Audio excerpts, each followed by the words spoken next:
Welcome to day 2 of Breakfast Central this week. Thank you for joining us. It's been a pleasure to do this with you every day of the year so far. The year is fast moving. It was just yesterday we said Happy New Year. Before we blinked our eyes, what's today's date? I've even forgotten what the date is. It's 12. Oh my goodness, 13th. 13th. Wow, I'm still in the past. The days are flying fast, exactly, very quickly. Flies, yeah. And we hope that you're making hay while the sun shines and that you've gotten fully into the groove of 2026 and you've started with all the vision boards. And if you haven't, don't worry, me and you are on the same page. We're taking it one step at a time. You're welcome once again to Breakfast Central. For the next 3 hours, we're taking you around the country. My name is Olive MOD. And I'm Benga Borough. I'm here to make hay while the sun shines, but the sun is not out yet. I'm proud of you. It's around 10, 11, I'll go outside and shout, hey. That's making hay while the sun shines. You're welcome to Breakfast Central. You know the drill. I mean, it's a breakfast show that brings you everything you need to start your day right. So sit back, relax, and we have a lot in store for you today. But as usual, we'll start off with our wake-up conversations. What's the wake-up conversation saying? At a time when rising transport costs continue to bite hard, help has come on 2 wheels for some junior staff of the Oyo State Ministry of Investment, Commerce, Industry and Cooperatives, as Commissioner Gwani Shehu Wada Sagagi marked his 1 year in office by distributing 10 bicycles to ease their daily commute. The presentation, which took place at the ministry, was aimed at appreciating the dedication and hard work of junior staff while improving their welfare. Addressing the beneficiaries, the Commissioner urged them to rededicate themselves to their duties and support the ministry's mandate as the Director of Administration and General Services, Alhaji Abdullahi Yahuza, disclosed that the bicycles were purchased from Sagagi's personal funds and that another batch of 10 will be distributed soon, with beneficiaries expressing gratitude and prayers for the Commissioner's continued success. Well. First of all, congratulations to him on his 1 year in office. I think that this is a laudable achievement. Very laudable. Very noble as well. He's doing 2 things at once. Not only is he grateful and giving them these bicycles for making his 1 year in office very easy, he's encouraging physical fitness. Yes. You know, in this world where a lot of people are dying from obesity, hypertension, when you are cycling to work every day, your blood will be pumping better. So exactly. This is a very laudable achievement. And I know many people think... The most interesting thing about it is, I mean, it's coming from his personal funds. Exactly. Like so that's the part I wanted to go to.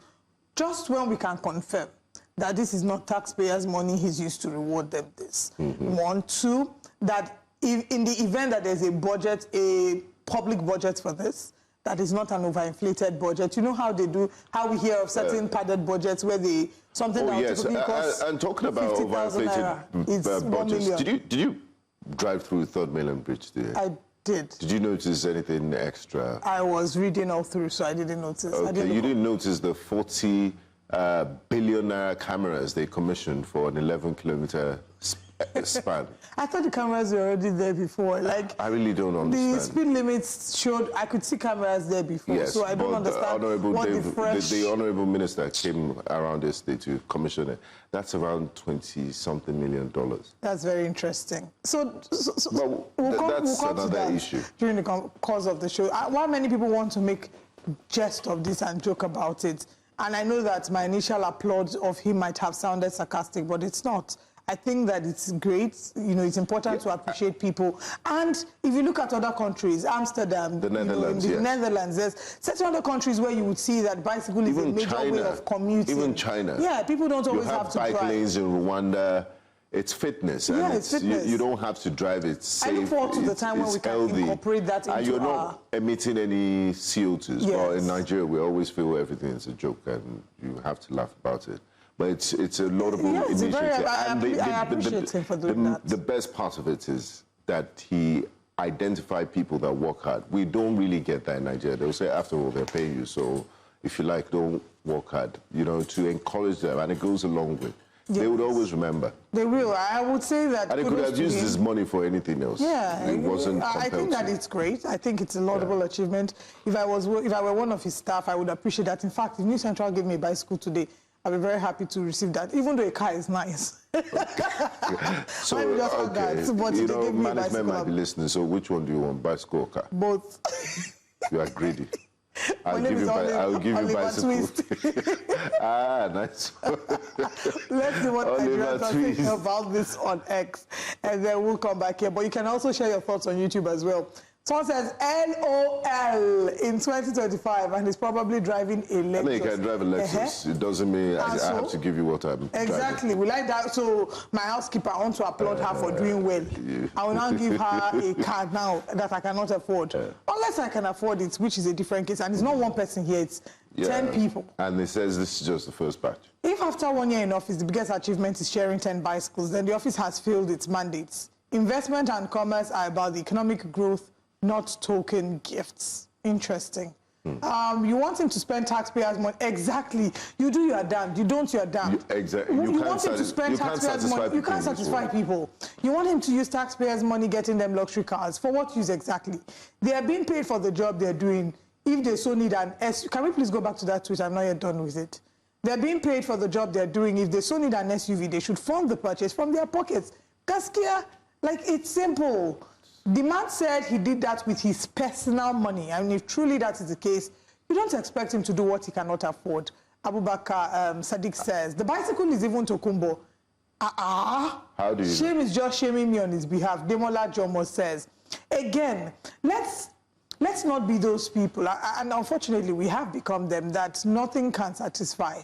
Because if that man had bought luxury cars for his staff, these same Nigerians will be the one to tear him on social media. EFCC. They will call EFCC and tell EFCC to investigate. They will ask him where did he get the money. They will say that he's using taxpayers' money for his own personal frivolities. It's the same way these same Nigerians every year tear down lawmakers who are getting new vehicles and complain about why they feel they need to get new vehicles. So if we see something that is good, let's applaud him.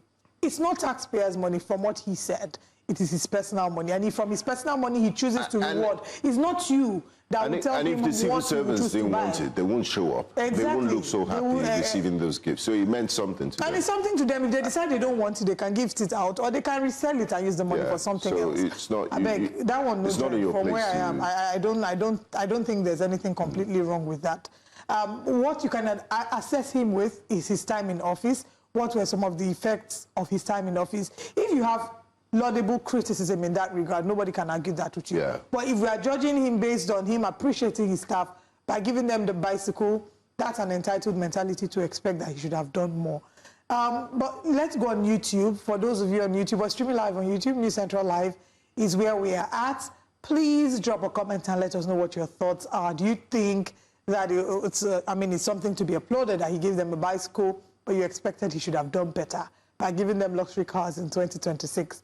But let's move away from the north and come here to the south. From the north to the south.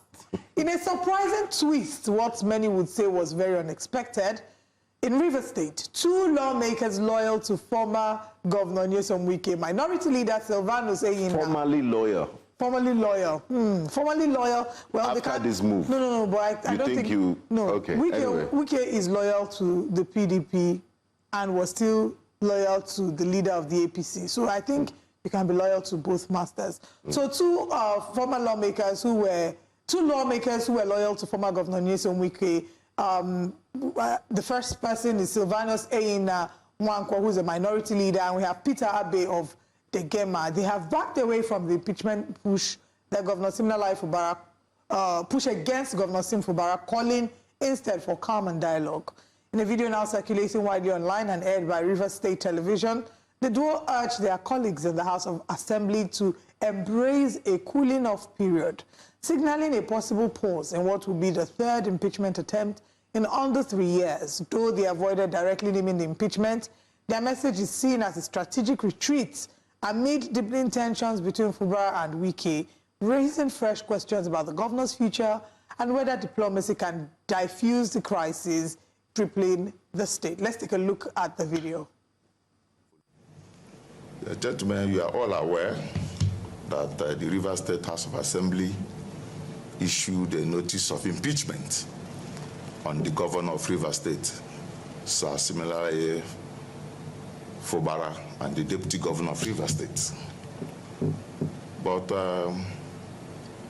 we have called this press conference to appeal to our fellow colleagues to tamper justice with mercy and to see how we can resolve this matter apart from the impeachment proceedings.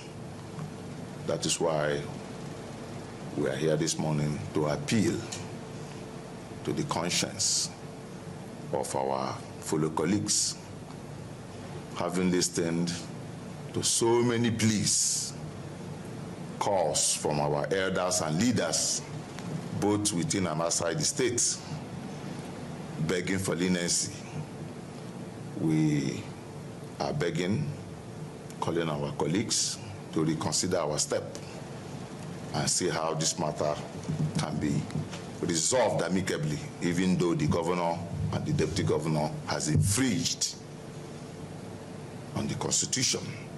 But the governor, yes, he has infringed on parts of the Constitution, but we are human beings, and we as people, as members of the 10th Assembly, we want to plead with our colleagues to please reconsider. This, you know, we have received calls from leaders, from people in Rivers State, outside Rivers State, and we see that you don't raise the axe and swing it as you raise it. So we plead with our colleagues to reconsider, to please reconsider, provided the governor too has a role to play. He too must make sure he doesn't infringe furthermore on the Constitution. So that will bring an amicable settlement to the whole thing. Well, quite the plot twist we didn't see coming, but it feels like Rivers State is an onion. The more you peel, the more you realize there are layers under. Some will make you tear up, some will make you laugh. Quite interesting there. But it was quite sobering, and the tone in which they spoke. Genuine. I mean, it's very hard for you to see politicians speak like that. They're always vibrating, you know, speaking and very excited. So what led to the change of heart? For me, I mean, from my own perspective, because we're all political animals. What political animal are you? I'm a lion. Yeah, political desert fox. Anyway, we'll get to it. So, two reasons as a political animal and as a student of politics that I can deduce. That video was taken very early on Monday morning. Yes, it's either they listened to the sermon in church on Sunday and was fresh in their minds. Maybe the homily was on reconciliation and forgiveness. Just so like it touched the Senate president. And then the second reason was that they watched Breakfast Central on Friday, I believe, when we had Dr. No.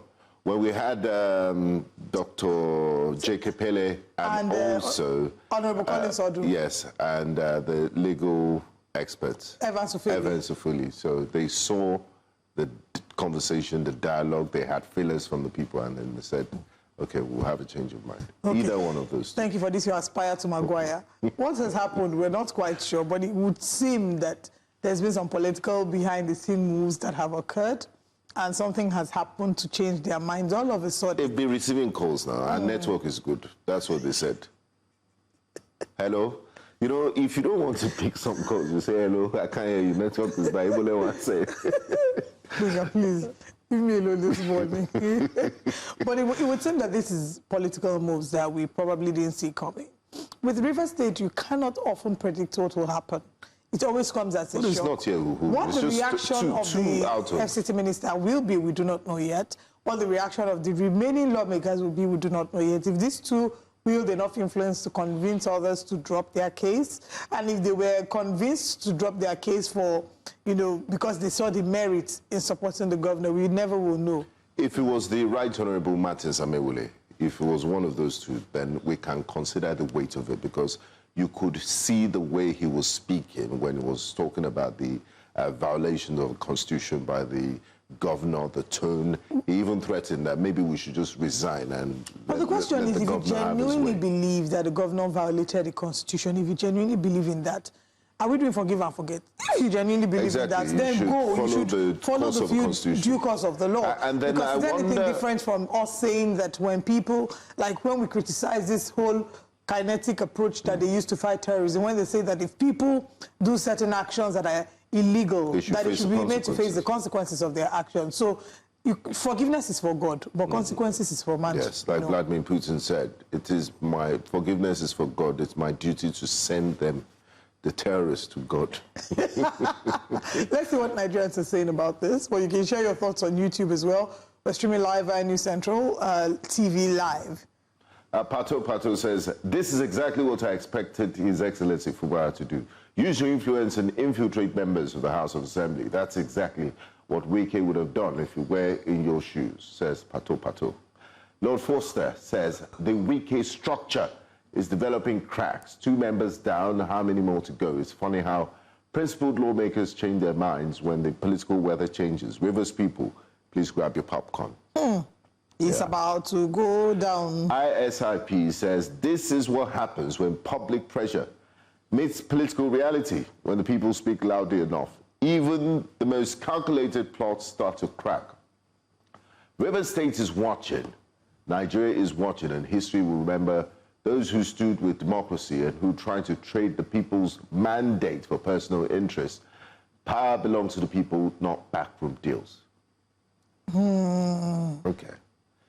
Ibibo says, it's clear that the voice of the people and our elders is louder than any political vendetta.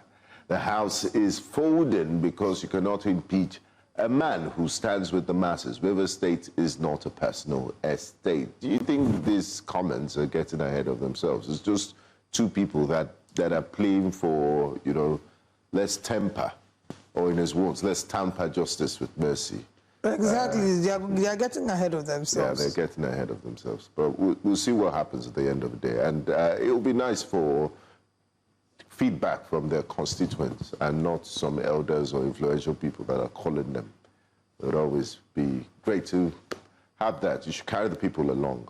And the governor, by the way, and his deputy have this Thursday 7 days to respond to the allegations. And the FCT minister has returned to Abuja to continue his ministerial duties. After, I think it was about 17 days away from Abuja. Yeah, he has continued, with his ministerial duties, and he has said that it's only President Bola Ahmed Tinubu that can sack him, regardless of what critics say, and that the president should sack him if the president believes that he has nothing to offer. Has he said anything about the state of environment in the FCT and the garbage heaps and mountains? Not that I know of. I would do a little now that it's back, hopefully they will fix it. They'll fix that, as well as the issue of one chance. One chance has become it's terrible. A daily conversation in the Federal Capital Territory, which is very embarrassing. We can't be searching for Abuja and hearing stories of residents who are talking about just being afraid for their lives. And it's not just... nobody should live in that sort of fear. Yeah, nobody should live in that sort of fear. That seems to be the order of the day in the FCT. But let's move on to our next story, Benga. Okay, and this next story is about insecurity. Fear has gripped Ikoyi-Ile town of Oyo State as residents brace for a possible attack by suspected bandits just days after a deadly raid at Oyo National Park left 5 people dead. The warnings came in the form of 2 handwritten notes, one in Yoruba, another in English, threatening violence on Tuesday, January the 20th, and urging compliance from the community. While the authenticity of the notes is still being verified, locals say they are staying indoors and reinforcing security measures at homes and businesses. The Oyo State Police Command confirmed awareness for the messages and said investigations are underway to determine their origin and intent.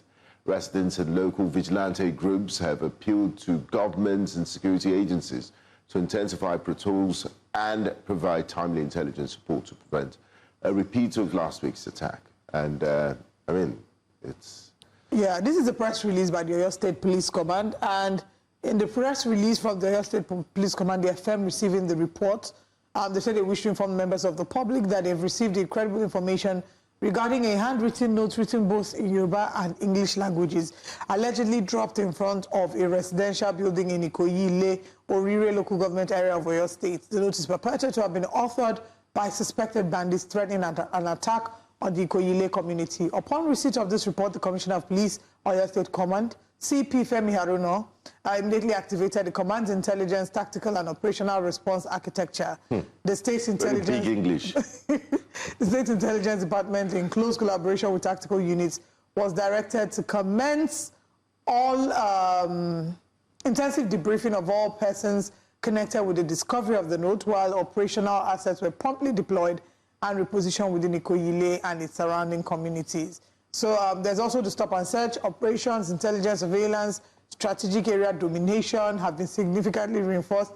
Police personnel are currently on 24-hour surveillance. Anyway, they've spoken a lot of English as to... Yeah, so the tactical, you know... security lingua. Anyway, you backtrack to the attack that happened in Old Oyo.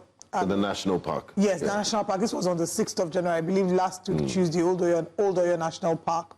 Now, reports have it that it's a dispute between the forest guards, that the forest guards had arrested some illegal miners.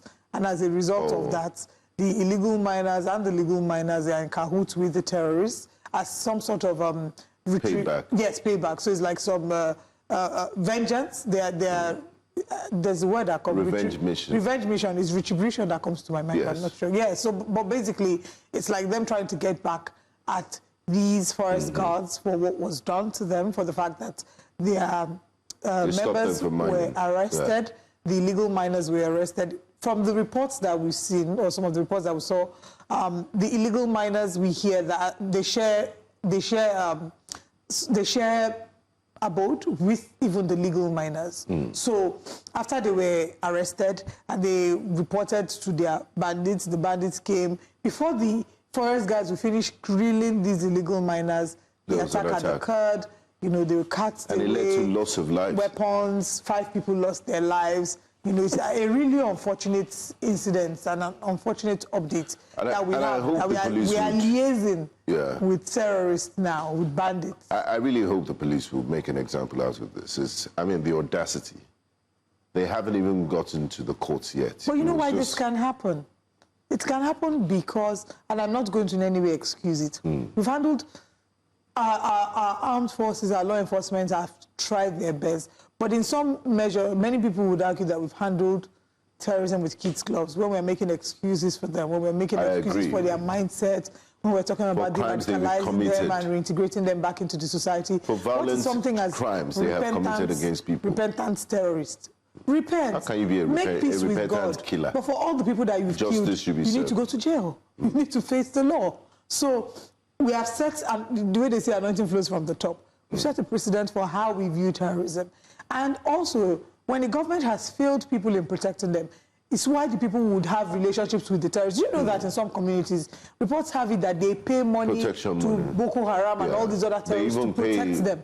Money to farm. Yes. So, a form of... So it's like Omonile, before you start building. Informal tax, yes. Before you start building. After you've done all your C of O, you've done every payment to the government, you then pay Omonile to be able to start your building. It's the same way terrorism. Yes. You are paying money to terrorists to be able to go to farm, to be able to go to work, to be able to live peacefully. And so somebody that has paid money to terrorists before, to be able to get their work done and to be able to live peacefully, you don't expect that when they're in trouble, they shouldn't run back to the terrorists. I mean, why should we even have this sort of things in a society that is governed by law and order? This sort of things only happen in states where there's a complete breakdown of law and order and there's no presence of the state, and we really need to do something about it. It's a good thing the president is talking about recruiting more members into the Nigerian police and other security services, and hopefully they'll be able to fill those gaps. But this is very, very sad news,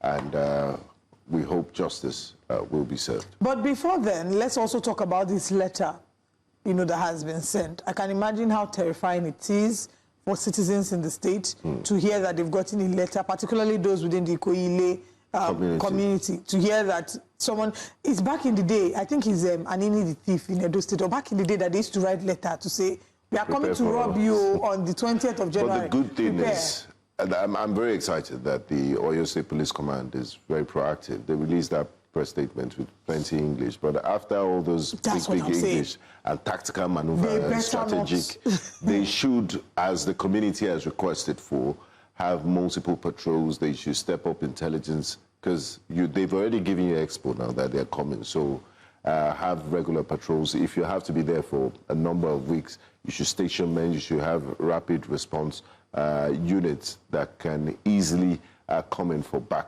and prepare for anything.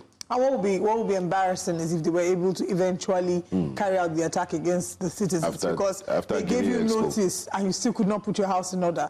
That would be very disrespectful, to be an insult to our law enforcement, and we hope that that's not what happens in this scenario. But let's see what Nigerians have said about this on X. Our first tweet, Steve Not Job says, "This is no longer a joke. Things have really gotten out of hand.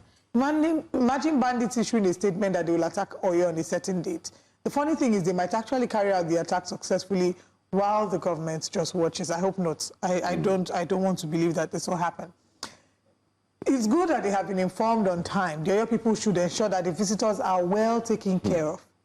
Bandits are just aggrieved citizens who deserve good governance too. The Oyo State government should make provisions for their arrival and ensure that whatever they need are provided for. Don't do anything that will put Ashiwaju's government in bad light. Let's cooperate with our visitors." Who is this person?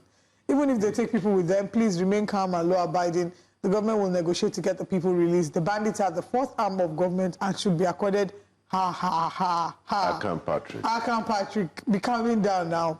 There's a lot of sarcasm in that tweet. Oyo State government should not take this information with a pinch of salt. Those guys are unpredictable. As a matter of fact, they can come on or before, or even, let me add, or after that date. Therefore, a proper security measure is needed. Our next tweet, "Abeg, who gets Trump number?" Now, we don't want it yet. Moving on, Sheikh Gumi, or whatever his name is openly demanded that we rotate governance with terrorists, and the so-called government of the day allowed it to slide. Welcome to the new dispensation. I'm not totally sure of that tweet. I heard Kano and some other northern states have been paying this tax for many years now, allegedly. What a country. Yep. And Isali, we also have heard a lot of that as well, about people who have been paying to guarantee their safety and security. And communities. Yeah. Wow. Really, really sad story there. But, I mean, let us know what you think. Let's see if we can take comments from YouTube. And then we'll come back to take comments much later on in the show. But remember, we're streaming live on YouTube, News Central TV Live. And let us know your thoughts on any of the stories that we've talked about. Let's also know your thoughts on the 40 billion Naira CCTV on Third Mainland Bridge that was inaugurated yesterday by Honorable Minister Dave Umahi. That's about $22 million. Wow. Anyway, we'll come back to talk about that much later. But for now, let's share with you what our headlines are this morning. Our top stories this morning on Breakfast Central. Outrage grows over sundry expenses in proposed 2026 fiscal plan. Activists condemn security failure as Ekpoma residents protest rising insecurity. Delta CP allegedly detains junior officer and protects the DPO in 2.5 million naira extortion case. FCT Council polls, Abuja residents raise voter apathy concerns. And we'll review the newspaper front pages with our analysts and with you. Stick around for all these and more.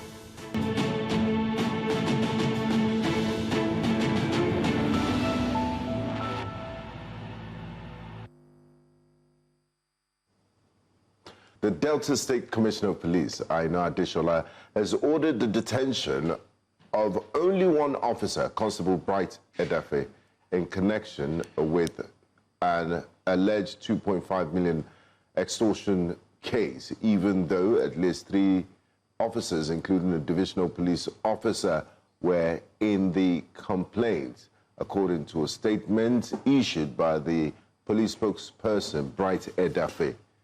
The incident came to light after a viral video showed a woman accusing the officers of collecting 2.5 million naira from her in exchange for the release of her brother, who was in custody at the Jesse Police Division. I mean, just to reconfirm that the Delta State Police Commissioner ordered the immediate detention of only one Constable Bright, not Bright Edafe. However, Despite admitting that there were 3 officers involved, including DPO Chidi Nwabuzo, the commissioner ordered the detention of only the junior officer while redeploying the DPO to the command headquarters pending investigation.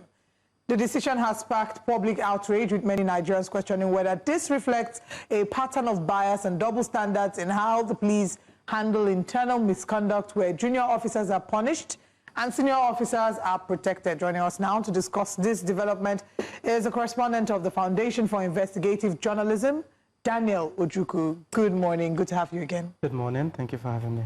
All right. So let's get a background, for those who are encountering this story for the very first time. Before we get to the point of the arrests that have been made, lead us through the journey to where we are now, right from when you started with this story. Okay, so a lady had come out to make a video complaining about the Jesse Police Division, and she said that officers there, Von Bright, Desmond, and the DPO had been involved in extorting her of 2.5 million. So there was an arrest, and it involved her brother. So to get her brother out of that situation, they asked for money to, get him out. So after the video went viral, the police reacted, because, it's embarrassed the whole CP and the state police. And an important thing to note is that Adishola, the CP, had just resumed office just a week ago or 2 weeks ago. So it seemed like, oh, I'm just getting into office and already these people are trying to embarrass me. Yes. So the next thing, they issued a statement. And everybody was reporting that statement as, oh, they have removed the DPO. But we always see the bigger picture. They took out the DPO from his station in Jesse and then moved him to the police command. And that's where the CP works. So you're bringing someone who's been accused of a crime closer, and you're punishing a junior officer.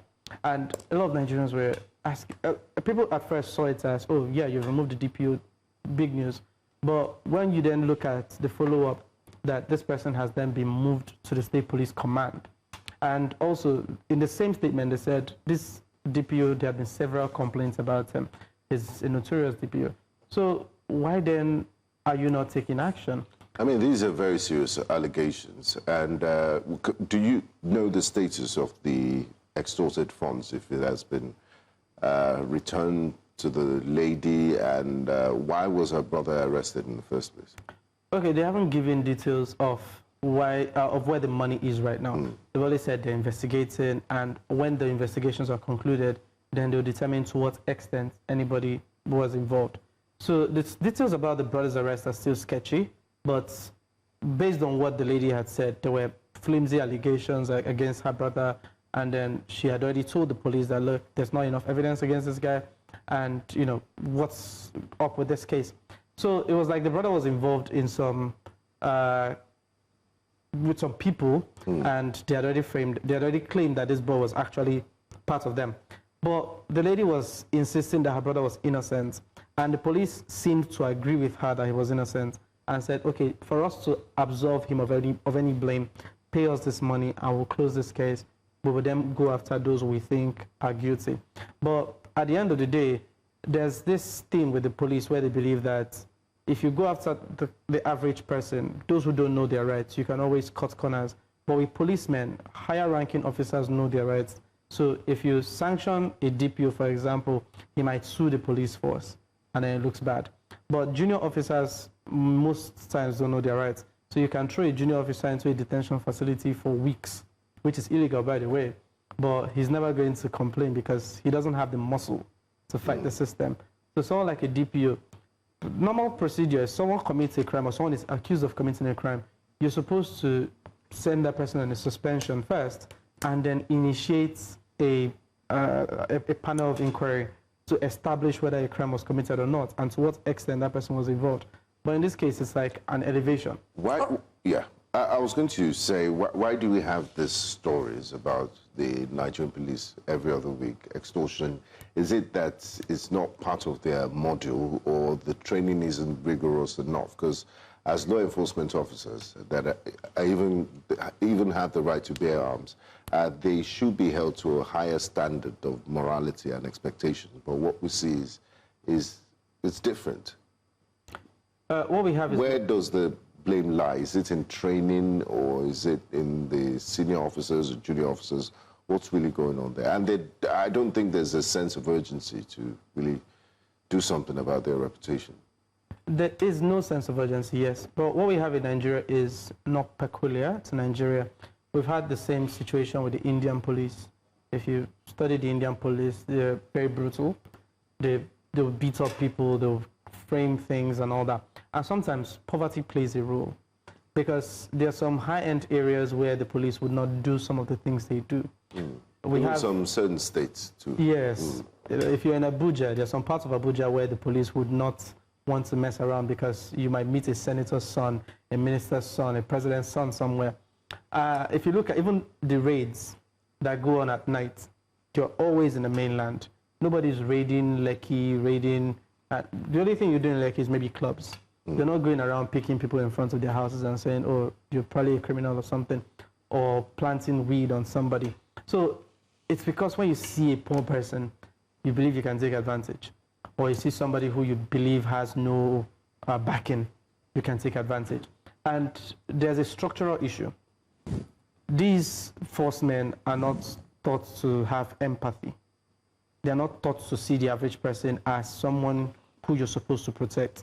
It's seen as a job where you're supposed to come to work Monday to Saturday sometimes, and then at the end of the month you get a salary. So there's always that element of humanity lacking in the average policeman. That is why we always see these things. There's always that it's an opportunity. You have a job, let me get rich. And it's not just the police. Across several parastatals in the civil service, in schools, you have lecturers who always want to extort people. You have anybody in the place of power. You have people in ministries. You want to get land documents. You want to get CFO. They stress your life. They see how they can make money out of you. Even in the judiciary, in 2023, the MBS, that's Nigeria's data hub, released data that says the judiciary collects the highest number of bribes on average. The judges, magistrates collect the highest. But these are highly dysfunctional issues. It is. It's ridiculous, but nobody's doing anything about it. Let me give you a very recent example. Aliko Dangote went to the press and said the NMDPRA boss should be investigated. Now, the man has resigned, and the petition has been withdrawn. In a sane society, the ICPC should say, look, despite the fact that a petition was withdrawn, the allegations are weighty. We are supposed to take up this investigation regardless of a withdrawn petition. But we're probably not going to hear much after that. There's this lawmaker, Ikoyi-Ile, who slapped an Uber driver. Now, the Uber driver came out and forgave him in public, and that case died down. Forgiveness is for good. But actions have consequences. Exactly. Now, if you slap a person, the crime is not against that person, it's against the state. So the police is supposed to still prosecute that matter, regardless of a person coming out to say, we forgive you. But we have a dysfunctional society where everything goes. So nobody is intent on pursuing the law to its logical conclusion. All right, so now back to this matter of Constable Bright, who is now the scapegoat in this scenario. Have you reached out to the police? Do you have any updates on what they intend to do with Constable Bright? Oh, yes. We actually called, because he's a namesake to the PPRO. So exactly. We called Bright Edafe. So Bright Desmond, Bright Edafe, yes. No, we think the surname isn't there. It's not Desmond, just Constable Bright. There are two officers. Yeah. So okay. Desmond hasn't been, there's no action for Desmond yet. So they're still proven. But Bright was the one who actually received the funds. So even if he says, oh, my guy took out of the money. He's the one that has the... He's the one that got the alert. Yeah. So we called Bright Edafe, the Delta PPRO, and as he heard our voice, he was like, FIJ, no. He just hung up the call. So he doesn't, it's not our fault that the men are acting unruly. Exactly, yeah. Because the funny thing is, we wish there'll be a year where we don't have to write stories like this, where we don't have to expose policemen stealing, but it's not happening. All right, and for this DPO that has now been deployed to command headquarters pending the outcome of the investigation, what is the implication of this deployment? Does this mean that he's been deployed and continues in active service pending the outcome of the investigation, or is he deployed to just be reporting to the command headquarters, but he's not in active service, he's just reporting pending an investigation? The deployment is just reassigning people. The police command headquarters is pretty much the biggest job, the biggest office in the police in the state. So he's in active service. He's not been suspended. He's not been removed. He just you're just no longer a DPO. Every DPO has a title. You're a CP, you're an ACP, whatever. And you can even be a CSP. So you're still going to earn your salary at that rank, whether you're a DPO or not. You can be at whatever level. So being at the command headquarters, you're still getting your salary and all that. It's just a case of, well, we're not sure you did this or not. Someone has accused you, but while we're putting everything together, still come collect your salary so it doesn't blow back on us. That's just it. Now, in previous investigations you've done as FIJ over the years, something similar, what's the regular procedure and what would be the final results? Okay, so in an ideal world, what happens is the complainant comes to give a statement, and then they provide evidence to say, oh, this is where I withdrew the money, because police don't take transfers. They say, oh, I withdrew the money at this POS, and we handed it to the police. Then this often invites the POS merchants and say, oh, did this person withdraw this money from you? Who did you hand it over to? What was the reason? How often have the police done this with you? And then they put all that all that pieces of evidence together and make a case against whoever is accused. It sometimes takes months before an eventual verdict, because another room trial will be carried out. They forward it to their superiors. Some of them get invited to Abuja, where they stand trial, and they get dismissed from the force, or they get demoted, or several kinds of sanctions. And normally, after getting dismissed from the force, you're supposed to be tried as a civilian. Yes, because you committed a crime. Yes. Yeah. But in Nigeria, the big problem we have is victims hardly come forward. They're scared of the police. There are policemen who are scared of policemen. So a lot of people are scared of repercussions. They say, oh, they know my family. And there's one thing police do. When they arrest you, they take your pictures. They get pictures of your family from your phones. They get your house address. They get everything. And they start intimidating you. And they say, oh, if you let anybody know, I'll come after you, or my people will come after you. But that's criminal. It is. Everything we're discussing is criminal actions of the police. So they know that you probably go to their superiors or you go to the press, and sometimes they'll take money from you and tell you to report back to them every 2 days. So when they see your demeanor anytime you show up, they then weigh to see, oh, is this person going to cause trouble for us? Or are they going, if they sense you're going to cause trouble for them, they change the narrative and say you offered them a bribe, and that money is going to be used as exhibits against you. And these are things that people have actually shared with you in the course of the investigation that has happened. 100%. We've been covering police. What about at the force headquarters level in Abuja? Because, I mean, once it's blown nationally, what we often get is they've been invited to force headquarters in Abuja. Does it follow the same pattern? The force headquarters is as corrupt as every other police division, sometimes even worse. Last year, I kept informing the then FPR, Muyiwa Adejobi, that you should take a stroll to FCID, for example. Now, the FCID is headed by DIG. At that time, it was Abiodun. His last name escapes my mind right now, but he's gone from the force now. DIG Abiodun. So I think Abiodun Alabi or something. So in the FCID, you go in there to get anything done. You probably want to get a police character certificate, you want to get a police report, whatever. And these people would always demand money from you. To get your police character? Yes, to get the police character certificate. But does it not cost money? Is it supposed to be free? Online, you pay 30,000. Yes. Then they direct you to the police to do biometrics, which is free. But if you do it online and you go to the police for the biometrics, they'll say, oh, you're trying to be smart. Well, biometrics cost 70,000. Wow. Biometrics cost 50,000. If you haven't done it online and you just come to them and say you're struggling with the online, they'll charge you 120,000 inside the FCID office. Sometimes, if you might want to post bail and you've perfected everything, they'll tell you at the counter that nobody leaves this cell for free. Okay. Is bail meant to be free? Yes. I'm asking because when I was in law school, that was what they taught us. And I find that when I came into the real life, the reality of what I see is completely different. And seeing that I'm not in active practice anymore, I don't know if the rules have changed. That's why I'm asking you. Oh, the law textbooks have also changed. And I'm sure there's been a lot of evolution. If bail is free, because we were taught that bail is free, but it doesn't seem that bail is free. Has there ever been a point where bail has been free? So many people don't understand the concept of bail. If you're posting bail, it's not like anybody's taking your money. there's just has to be proof of funds. And it's supposed to be a court that says, look, for you to get bail, you have to prove so and so, you have to get shorties and all that. But with the police, it's completely different. I mean, administrative bail is supposed to be go, and then we'll invite you back. Somebody has to stand as guarantor for you to show that you indeed would come back. There has never been any money attached to that process.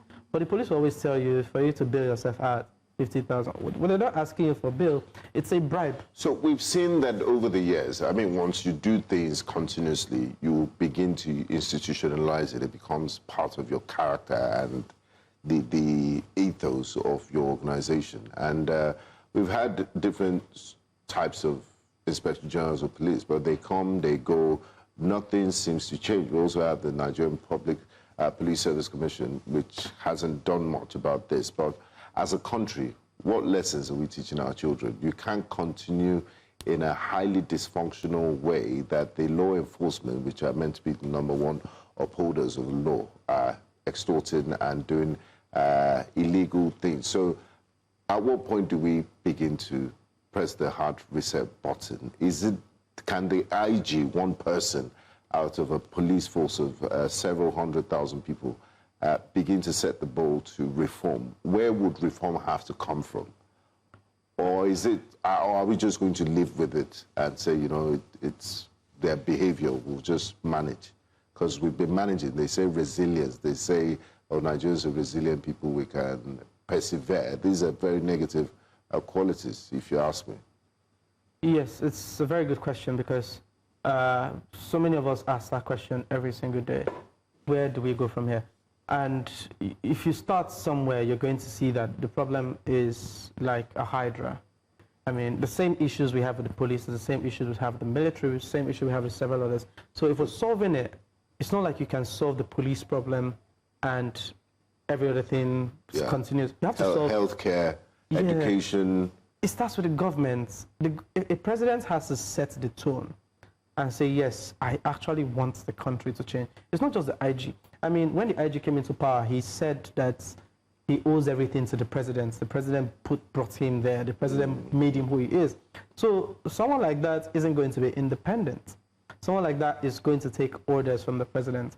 So every action the IG takes has to be in line with the president. And every action the average policeman takes. But I don't think the president is interested in members of the Nigerian police force extorting Nigerians for biometrics and, you know, little petty things like that. These are things the IG can, if he's not going after a political heavyweight or something, these are little issues he can deal with within his purview. And we often hear the president has given the marching order for them to arrest, to do this and that. You've been a professional for over 30 years. You know how the system works. Do you need the president, our MD directors to interview you and ask these questions this morning? Yeah. I don't think that there's any issue that's too little. Now, take, for example, the VIP thing. Several IGs come and the first thing they say is VIP recall every time. And checkpoints, yeah. Yeah, they're always saying this. All checkpoints come back, all VIP escorts come back. But the president had to make a statement and say, look, recall the VIP. And have they been recalled? That's why they're now looking like they're doing it. It's more, there's more double down on it. Yeah, they're now acting with more enforcement. They're going to the streets to say, if we see any policeman with VIP escorts, we'll take action. They were not doing this before until the president stepped in. So one would have said, oh, if the IG wanted it to change, it would change. But the president had to want it to change. Now, last week, we did a story about how an office directly opposite the IGP's office extorted 10 million naira. Now, this is the IG's office. Opposite is the FID, Force Intelligence Department, the intelligence arm of the police, that the IG sees every time he goes into his office. Now, they stole 10 million naira since August last year. Almost everybody in the force knew about it. The FPRO, Benjamin Hunden, was aware. The CRU, the head of the CRU, Iniani, was aware. Several high-ranking policemen were aware. The entire complaints response unit was aware since August. Right. Now, that matter lingered. In October, we got to learn about it. We followed this up. October, November, December, nobody was doing anything about it. And we reported that story in January. The next thing, the IG put a call across to everybody and said we have to have a meeting. summoned everybody. So if we hadn't gone to the press, they would have just been sugarcoating the matter. Speaking of press, I want to go back to a question I had asked you earlier about whether the DPO was redeployed and still left in active service. A number of media outlets report that he has been removed from his position. And then The Guardian, for example, I'm going to quote The Guardian. The Guardian says the GSA DPO has been removed from his position and redeployed to the command headquarters pending the outcome of the investigation. The Guardian is not the only one that reports that way. The Daily Trust reports in the same way. I believe Premium Times as well reports the same way. A number of media outlets. Why do you believe that he was not removed and redeployed? It's in the statements. You see, the police put a headline saying DPO removed. Now, if you read the statements, all of them have the statements, you're going to see that they took him out of his post as DPO. So DPO is not a police rank. It's an appointment. It's just an appointment. So he still has his rank and office and everything. Officer. Yes. So what they did was, you're no longer going to work from here, you will now work from here. So being removed is not punishment. It's not removed from the force. It's just removed from the office of DPO. It's like, right. I probably want to take him from Jesse and move him to another location as DPO. I could say I've removed him as DPO of Jesse. So it's just taking him from a local hub and moving him to the headquarters. Many people want to work in the command. In case anyone is wondering who the DPO is and what his name is, I believe this is CSP Chiding Nwabuzo. Yes. He reportedly committed the offense in collaboration with two officers identified as Bright and Osman. So, I mean, how do you foresee the turnout of this case? What would be your desired outcome? And follow up, yeah. The best thing that should happen is for the complainant to come forward and say, look, this is what happened, state the role of DPO. Now, the problem here is likely that it's going to be Bright's word against the DPOs. Because most times when junior officers say, I gave you money, they collect this money in cash. The DPO will likely say, I didn't collect any money from you. And then if nobody can prove that there was a monetary exchange by hand, then the case dies. And it affects several junior policemen. And then what happens to the other case? It feels like this whole DPO matter has now swallowed the initial case that led to this, which is where a suspect, Ikoyi Desmond, alleged that a gun was sold to Israel Onodreru, whose sister came out to make that viral video. It feels like that case has been, subsumed by this whole brouhaha with the police. It can't happen. What usually would occur is that whoever takes over as DPO of Jesse would then continue that probe. Okay. It's the natural order of things. All right. Okay, thank you so much for joining us. We look forward to getting an update regarding this story, and we hope that the police, the CP, is listening to this interview, and we look forward to contacting them. We hope that we'll reach out to Bright Edafe and hope to get an update regarding this case. But still in Delta State, the Olu of Warri Ogiame Atuwashe III has again decried the persistent environmental degradation, infrastructural deficits, and neglect by multinational oil companies operating in the Niger Delta, particularly in the oil-producing communities of Ishekiri land in Delta State. The monarch disclosed this at the Jakpa community in Warri North local government area of Delta State shortly after conducting an impact assessment of 7 communities in the area. News Central's correspondent Austin Azu tells us more. Some Ishekiri communities in Delta State, including Ebrohimi, Jakpa, among others, staged a peaceful protest against multinational oil companies recently, alleging neglect of social responsibilities, temporarily suspended oil exploration activities before peace was restored. Ever since Chevron took over from Gulf, the operation is very rough for the community. We don't benefit anything. During the time of Gulf, we benefit light, we benefit water, employment on daily basis. Now, the Olu of Warri is conducting an impact assessment tour of oil companies in affected communities in Warri North local government area of Delta State. After the tour, the affected communities converged on Jakpa community, gave a royal welcome, and presented their grievances to the monarch. Your Royal Majesty, it is on record that Ishekiri land in Warri Kingdom contributes about 33% of Nigerian nation income. Yet, government at all levels and the oil company have failed to provide even the most basic social amenities. Addressing the issues, the Reverend Monarch expressed concerns about poverty, neglect and infrastructure deficits caused by oil companies and accused some Ishekiri leaders of prioritizing personal interest over community benefits while urging a change in attitude to avoid the looming consequences. The records confirm what the nation already knows, that this tribe called Ishekiri in the western corner of the Niger Delta is one of the geese that lays the golden eggs for Nigeria. And yet, paradoxically, our people remain poor, frustrated, and neglected. My people are discouraged. My people are tired. However, my people will no longer accept being treated as though they do not matter. Ogiame Afuwache III urged government at all levels to intensify efforts aimed at addressing the challenges of underdevelopment in the Niger Delta region. In Jakba community in Delta State for News Central, Austin Azu.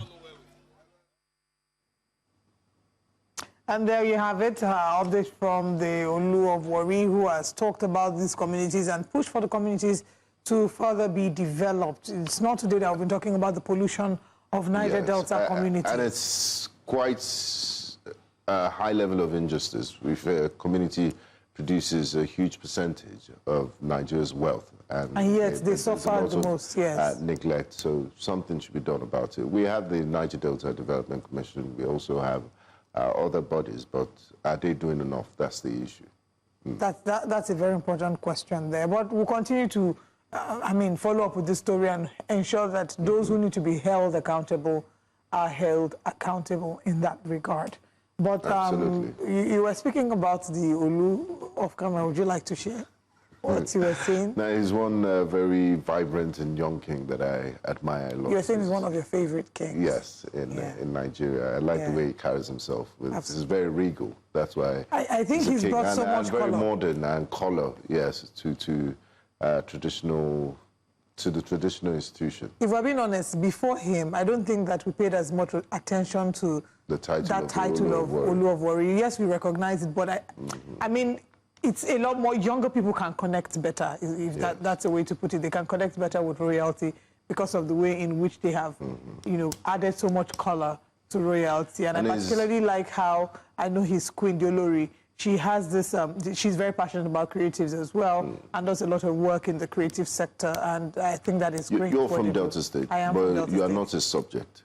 I'm not from that kingdom. Yes, I'm not from that kingdom. Which kingdom are you from? I'm from the Aniocha South local government area of Delta State. Okay, I hope your king is watching. So that we have. So that he would know what to do about his subject that doesn't appreciate him and is appreciating another kingdom's king. No, you don't call. I hope that the Oni is watching and can see that. I'm not from Ile-Ife. But my king is the king of kings, the Most High. Let's hear what's coming up next. We won't go, our directors, we won't, producers. We must continue to talk about this. Continue this talk till tomorrow. All right, let's share with you what's coming up next on Breakfast Central. Outrage grows over the expenses proposed in the 2026 fiscal plan. Activists condemn insecurity in Edo State and the aftermath. And we'll be looking at the challenge of healthcare staffing in Nigeria. Stay with us.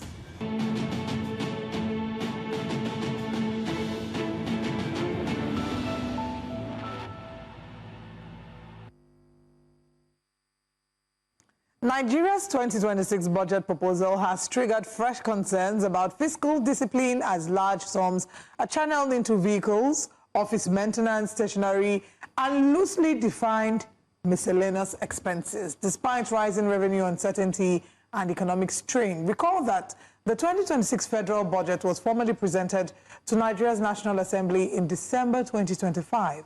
The proposal shows that presidential vehicle spending will rise by 135% to 11.25 billion naira, while the State House, EFCC and Nigerian Army alone will spend nearly 17 billion naira on miscellaneous items. At the same time, ministries that have been declared fully digital under the government's paperless policy are planning to spend 2.46 billion on stationery and office supplies, a 42% increase from last year.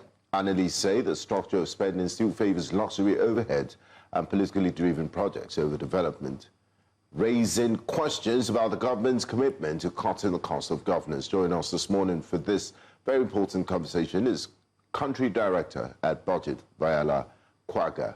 One welcome to you, Viola, and Happy New Year. Thanks for joining us this morning on Breakfast Central. Good morning. Happy New Year to you both in the studio. Thank you so much for having me. Now, Viola, how do you make sense of what we're seeing at a time when you're trying to get Nigerians to comply with the tax laws? Nigerians will be, you're expanding the tax net.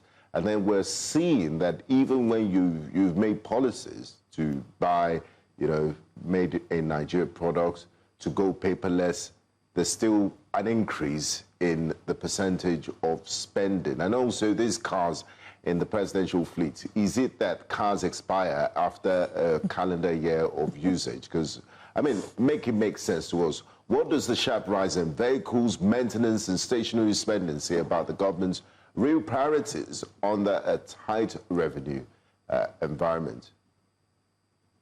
It's very clear, and when we look at the usual way of doing things when it comes to appropriation, I even make bold to say that a lot of these miscellaneous items and vehicles will increase once the appropriation bill is forwarded to the president for assent.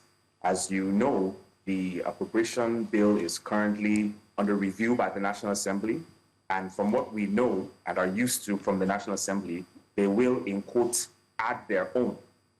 The Nigerian budget over the years is becoming more and more like a vending machine, a contract vending machine, as our global director likes to call it. It's essentially a document that has members of the executive, through the instrumentality of the civil service and the National Assembly, basically put things that they want to take out later on. When you think about the appropriations process itself and the amount of input and control that civil servants and the National Assembly have, it's very clear who the beneficiaries of this budget are. It's largely the political class and minutely the Nigerian citizens. So it's not surprising that the budget has this many miscellaneous items. It's not surprising that they are budgeting for cars that we thought they bought last fiscal year. It's not surprising that a lot of these things are happening. What this demonstrates is a clear case of capture by the state, a clear case of a country that has very minimal safeguards to ensure that the appropriation process is not turned into a farce. Minimal safeguards to ensure that the Nigerian people who should be the beneficiaries of this, who will be paying taxes this fiscal year, are to benefit from this. So, one isn't really surprised. Again, like I say, and in closing, I expect the total budget size to even increase by the time the National Assembly is done with their review process, probably by 2 to 3 trillion naira. Oh, and might I add that we are approaching an election year, and it's common knowledge that the political class uses the budget both at federal and at state level to fund politics. So, this really is not surprising in any way whatsoever. Allah for that. You did mention that in a number of these budgets, it's not surprising to see that they put in things that were not meant, that they intend to take out later. What would you say was the most surprising for you? I don't know if I have anything that's more surprising than others. I think, for one, the fact that the budget came shortly after presentation of the medium-term expenditure framework. for me, was the most glaring and the most controversial thing. Because as you know, the Fiscal Responsibility Act mandates that the medium-term expenditure framework be presented to the National Assembly and considered, passed by resolution before the appropriation bill is presented by the executive to the National Assembly. But what did we have? We had the MTEF come extremely late, sometime in December, and we had the appropriation bill, the budget proposal, I beg your pardon, submitted about a week or two after that. That is a clear violation of our fiscal laws. But, you know, the federal executive does what it wants, doesn't really care about obeying laws. And, you know, I think this is the new normal in Nigeria. And it's, again, like I've said on your show, I think the last time I was here, we had a retired military general adhere to these things much better than our dyed-in-the-wool politician that cares very little about obeying laws. All right, let's now bring the conversation back into the studio. We have public affairs analyst Mr. Dayo Akitobi joining us for the first time this year. First of all, Happy New Year. Happy New Year. And it's good to have you here with us. Back. Unfortunately, it's not exciting conversations we're having. We're looking at the budget and what Nigerians have often termed budget padding. Yes.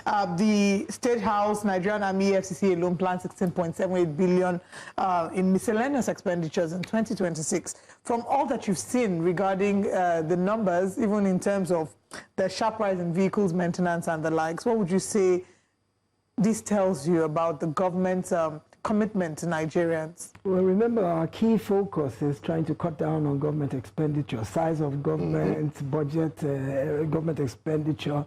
If they're asking Nigerians to tighten their belts, they're asking all of us that these reforms are going to bear fruit very soon, but for now we all have to make sacrifices. People need to lead by example. So we expect that those cuts will start from governments if they're expecting the populace to do the same.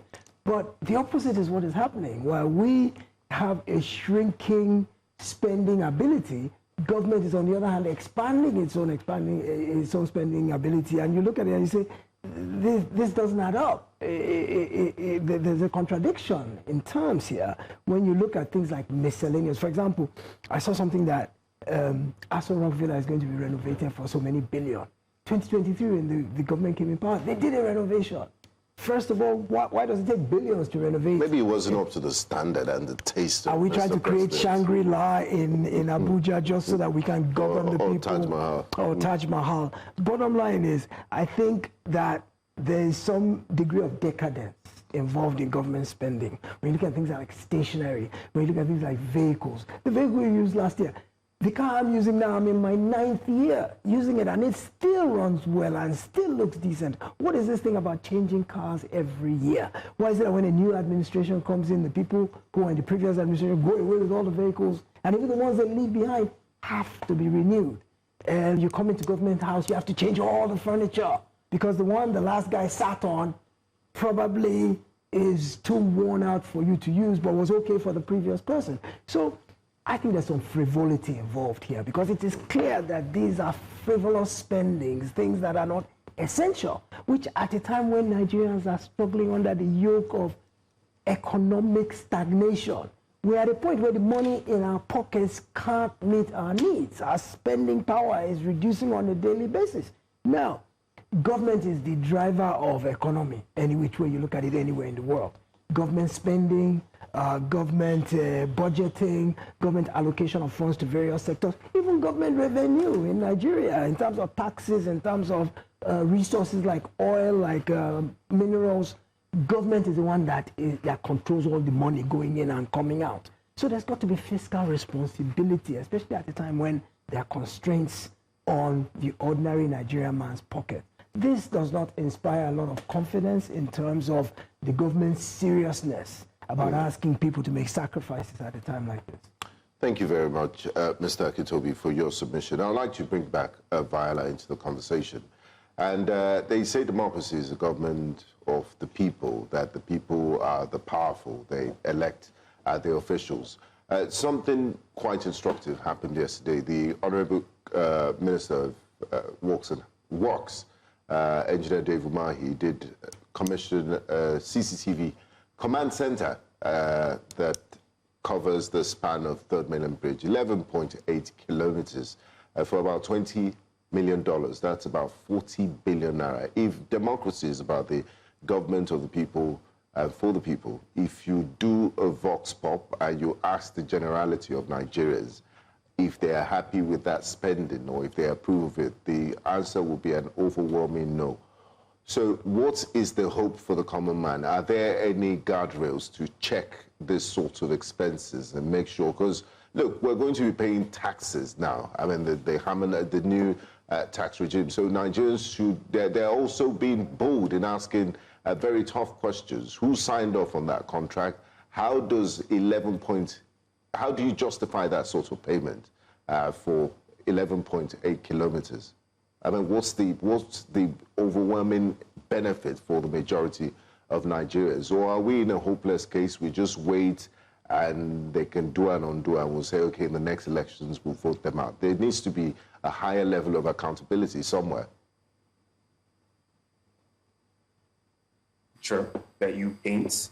Ordinarily, large expenditure items like this should be justified through at the very least, a cost-benefit analysis. The call circulars released by the Budget Office of the Federation, the language used by the Director General is that large capital expenditure items must be justified according to a matrix. You have 3 classes. The first class is urgent national priority items. The second class is medium, not so high priority items. And the third class is things that can be rolled over, but would still feature and, if they would, be made relevant by force of argument. So it's confusing when you see things such as this. Was there any form of debate or analysis that came from the Ministry of Works through the various departments? Was there any form of data gathering or evidence? Was there a risk assessment? Was there a cost comparison? Was there a cost-benefit analysis of this CCTV? Now, that's one guardrail. There should be guardrails within the Ministry of Works itself that should look at the state of that thoroughfare and its economic impact on the country to be able to justify that spend. The second guardrail should be the National Assembly.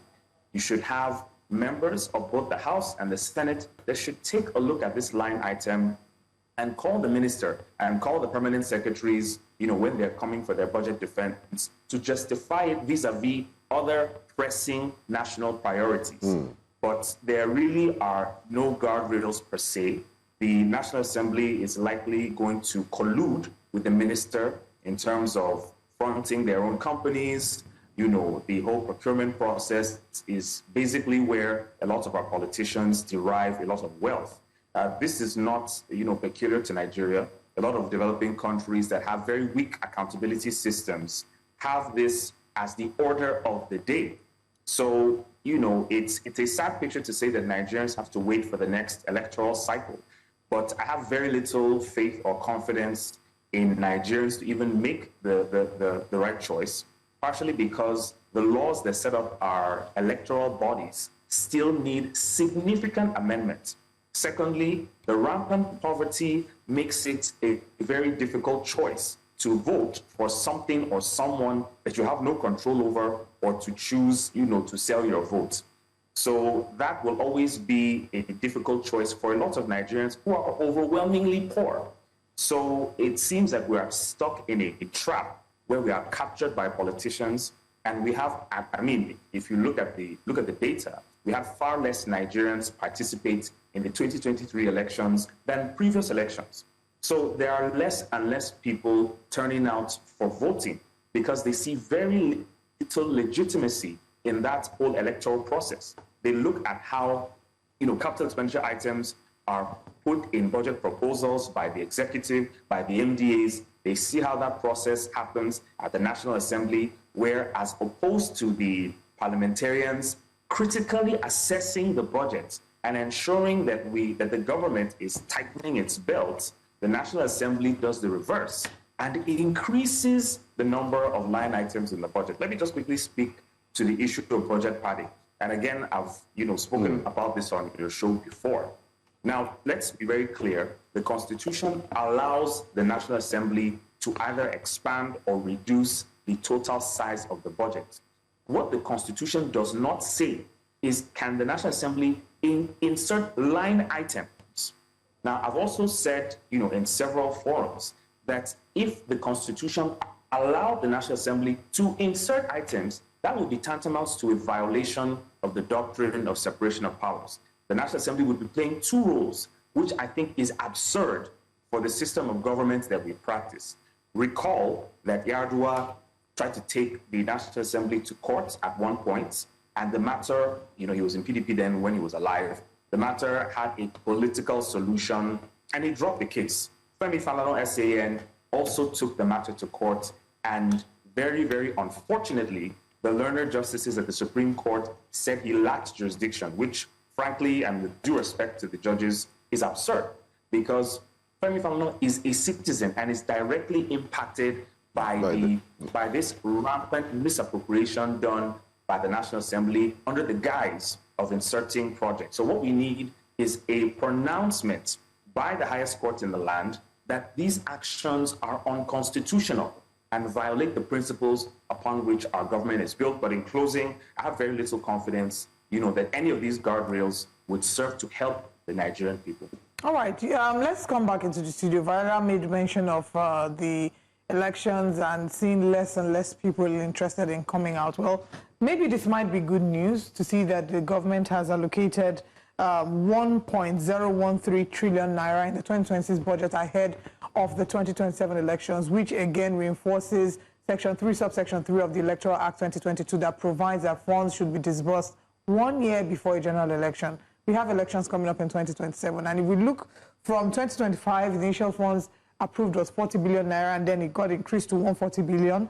In 2023, we had 313.4 billion, even though it was 355 billion that was approved, and now we're going all the way up to 1.013 trillion naira. Does that give you confidence? I'll have you answer that question before I come back to Mr. Kintobi. Does that give you confidence as to how effectively this will help INEC carry out its duties? Since they have more money. Yeah, in principle, it does. I have been fortunate enough to participate in a workshop for the training of resident electoral commissioners in this electoral process. And I got to hear firsthand from these officers of INEC how challenging it is to carry out this process. Elections is not just what is done on election day. There's a lot of planning, there are lots of logistics, a lot of items need to be procured, So it's encouraging in principle if we're going by pure numbers. Where problems come in is, one, a lot of what is budgeted is often not released. If you look at our budget performance, especially for capital expenditure, of course, definitely not personnel. People's salaries will always be paid. But things like capital expenditure, which form a crucial part of what is needed for elections, do not always get disbursed on time. Secondly, is the fraud and misappropriation that is inherent in our procurement processes. A lot of these things are not made public. The bids are not done publicly. Assessments and performance evaluations of what contractors supply is oftentimes not subject to public review. And, when you look at the track record of how INEC has behaved, with a lot of these funds and these resources, it's not very clear if there is adequate leadership and proper consequences when these infractions arise. So in practice, I have very little faith that this will change much. I do think it's a good sign that the government is taking elections seriously. But if they really want to win the hearts of Nigerians, they should amend the Electoral Act. Nigerians need to understand that everything is connected. Everything is connected, from budgets to INEC, to the way we do politics, to the way funds are disbursed, to the way our public administration is staffed. Everything is connected. If we can get things right from a fundamental level and it percolates upwards, there probably can be some changes in the years to come.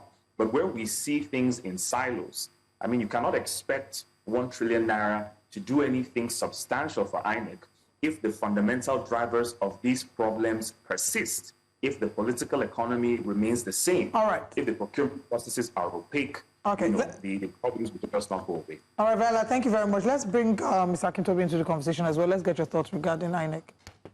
Ever since 1999, anytime we have an electoral cycle, they give INEC more money. This is not new. But I've not seen any incremental improvement in the quality of elections based on more money. I mean, at what point does more money become enough? It will never be enough. But my point is, if money were to be a solver of the problem, we should have been seeing incremental improvement over the cycles. That has not happened. In fact, I dare say that with each subsequent election, the quality is getting worse. So I'm not so sure that throwing money at it is the solution. Perhaps there requires amendment of the Electoral Act, as my colleague there mentioned. There are so many other things that need to play a role, because there's not been an election yet that Nigerians have come out and said this was free and fair, other than probably 1993, and we're satisfied with the outcome. And how you can even tell also is that the participants themselves, how many of them don't challenge the outcome with one complaint or another? So to what extent does money make the processes more seamless? Okay, so we invested in technology. We did BVAS, we did IREV. They ended up having hitches here and there, but I believe they're a bit more efficient now. So, yes, money plays a role. You have procurement, you have logistics, you have printing, you have ballot paper, you have all kinds of things that you need to do. But there's a finite amount of money that is required for that. And once that is sorted, everything else is padding. And essentially, it goes down someone's pockets. Yes, yes. The At the end of human the day, factor. yes, at the end of the day, what I'm trying to say is that the more money that's thrown at it, the more that gets siphoned away. What essentially is spent is not changing. All right. Thank you very much, Mr. Akintobi. We still have quite a lot to unpack on this topic. We'll go on a quick break, and when we return, we'll continue our conversation shortly.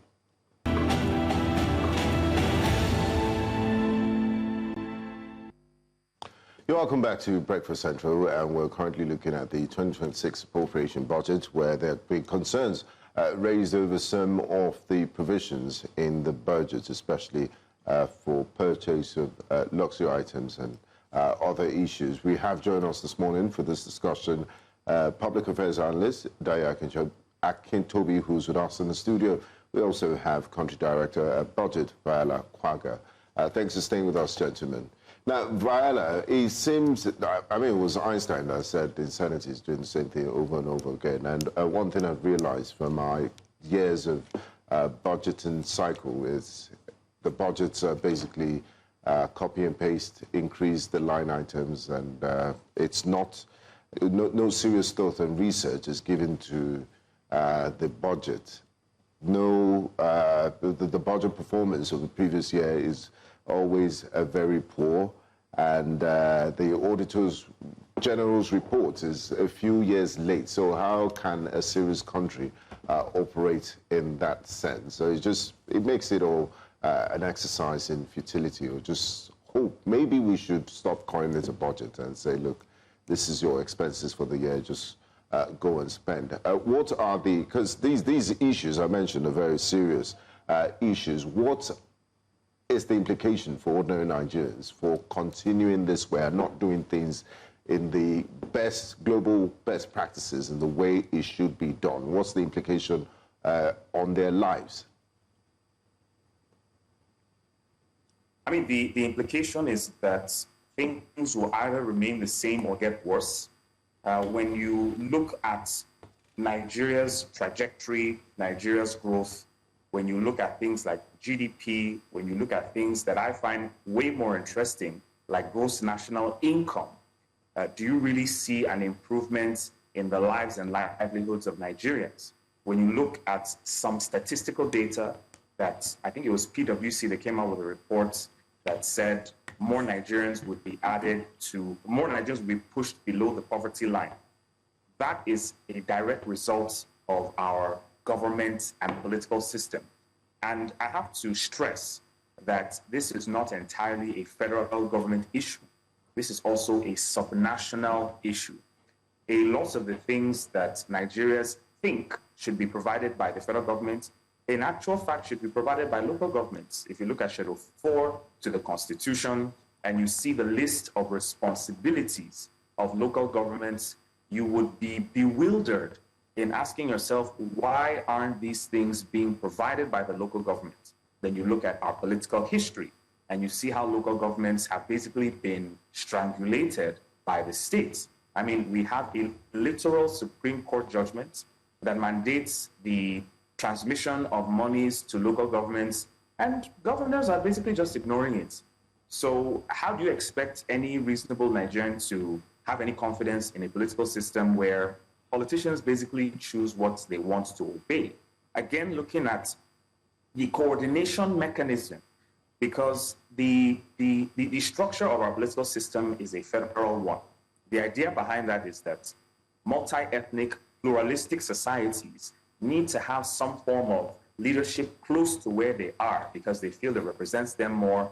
Let the center have a few items to focus on. Let there be more power given to the subnational units.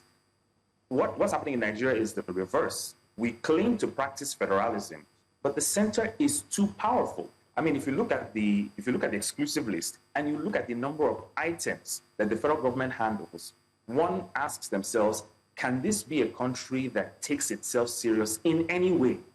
I mean, even if we look at things like infrastructure planning, why can't there be forums where the states and the federal government sit down and say, look, the federal government is responsible for Trunk A roads. States are responsible for Trunk B and Trunk C roads. Let's have a road infrastructure revamp where we focus and channel all our money in our budgets to these roads that are under our jurisdiction.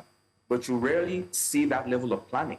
Yes, it may happen in the health and education sectors because, of course, these are things that are on the concurrent list. But by and large, for infrastructure, especially where it matters, the logistics infrastructure, you don't see that happening. Again, when you look at long-term planning, you're supposed to have a long-term plan that influences your medium-term expenditure framework. The medium-term expenditure framework should influence yearly budgeting. But do you see any form of connection or linkage between medium-term expenditure framework planning and annual appropriation acts? You don't see that. And who should be in charge of ensuring that that process is done rigorously, is done according to law, and is done in interest of the citizens? It's the National Assembly. Unfortunately, the National Assembly is captured. You literally have parliamentarians singing on your mandate, we shall stand, which to me is frankly absurd and ridiculous because the National Assembly is meant to be a check to the executive. So when you have parliamentarians literally singing the songs, praise songs of executive, I mean, your guess is as good as mine as to the quality of livelihoods that they would put forward. I want to, piggyback on something you said earlier about governors disobeying the Supreme Court order to ensure that the local governments are independently autonomous, financially autonomous. They're not the only ones disobeying. The MDAs, it would seem, are disobeying.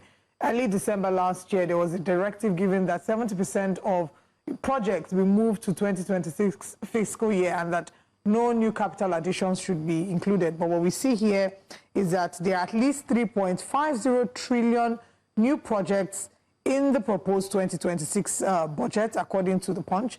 And this is, of course, despite the earlier budget preparation guidelines that limited this. I'll come back to you, Mr. Akintobi. What is the implication of this? If we haven't yet completed the previous year's budgets, the previous year's tasks, and now they're introducing fresh ones in the budget. Well, it's that level of impunity he was talking about earlier. You don't have your own army to enforce any Supreme Court decision. So at the end of the day, it's respect for the Constitution. And if the powers that be, whether in the executive, in the MDAs, or anywhere else, if they choose to not abide by a Supreme Court decision, there's no army to enforce it. And so, it's that level of impunity that we see running through various aspects of our daily lives, especially at government level. But in terms of the on-ground implications of this, the 2025 budget was barely implemented to 30% in terms of capital expenditure. So they've said, carry over what you had proposed to do in 2025 that you didn't get to do because we didn't give you the money. Carry it over to 2026 and don't bring in anything new. Well, what have they done? They've got what is left undone from 2025. And they bring new stuff. And they brought in a plethora of new stuff. Why is that? Same reason we see budgets padded, same reason we see contracts inflated, simply is because there is a benefit that is interwoven into those additions. So it still goes back to this notion of fingers in the till, everybody out for themselves. How do the civil service is the bane of Nigeria's development at the end of the day, because political appointees don't really have the wherewithal to go in and manipulate figures per se. So the rot starts at the civil service. And when you now see MDAs putting in an additional up to so many trillion of new projects at a time when a freeze has been declared, you ask yourself, what do they stand to gain? They've not finished all the stuff from 2025.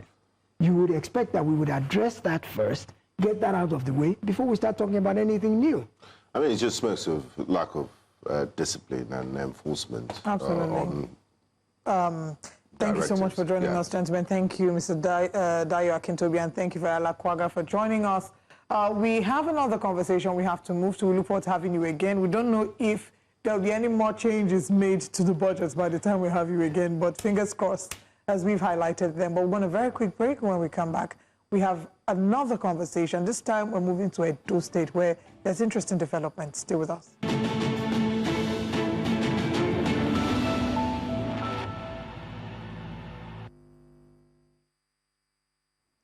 Residents and students in Ekpoma, the administrative center of Esan West local government area in Oyo State, took to the streets on Saturday, the 10th of January 2026, protesting the rising wave of kidnappings and the killing of a local youth allegedly by armed abductors.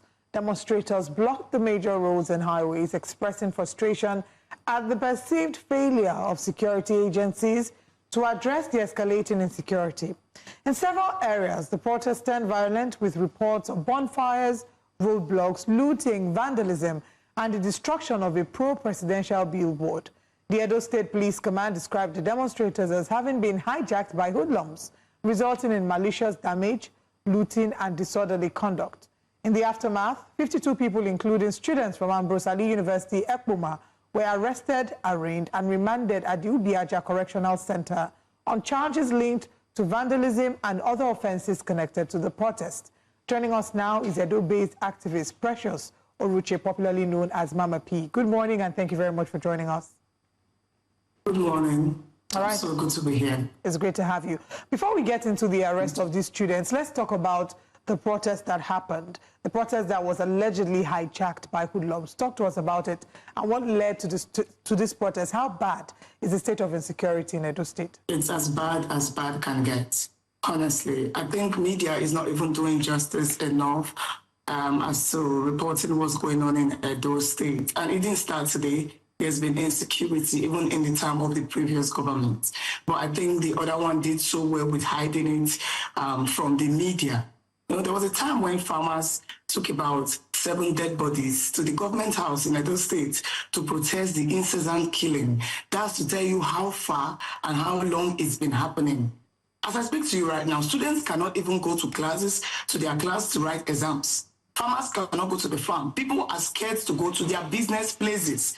It's as bad. In fact, there are so many issues, there are so many kidnap cases that doesn't get to the internet, that doesn't get to your offices. And so people do not even, you cannot fathom how bad it is. It is so bad that people no longer sleep well at night. Sometimes you find them going to town to sleep and then return back home during the day. And on their way coming back home, they are being kidnapped.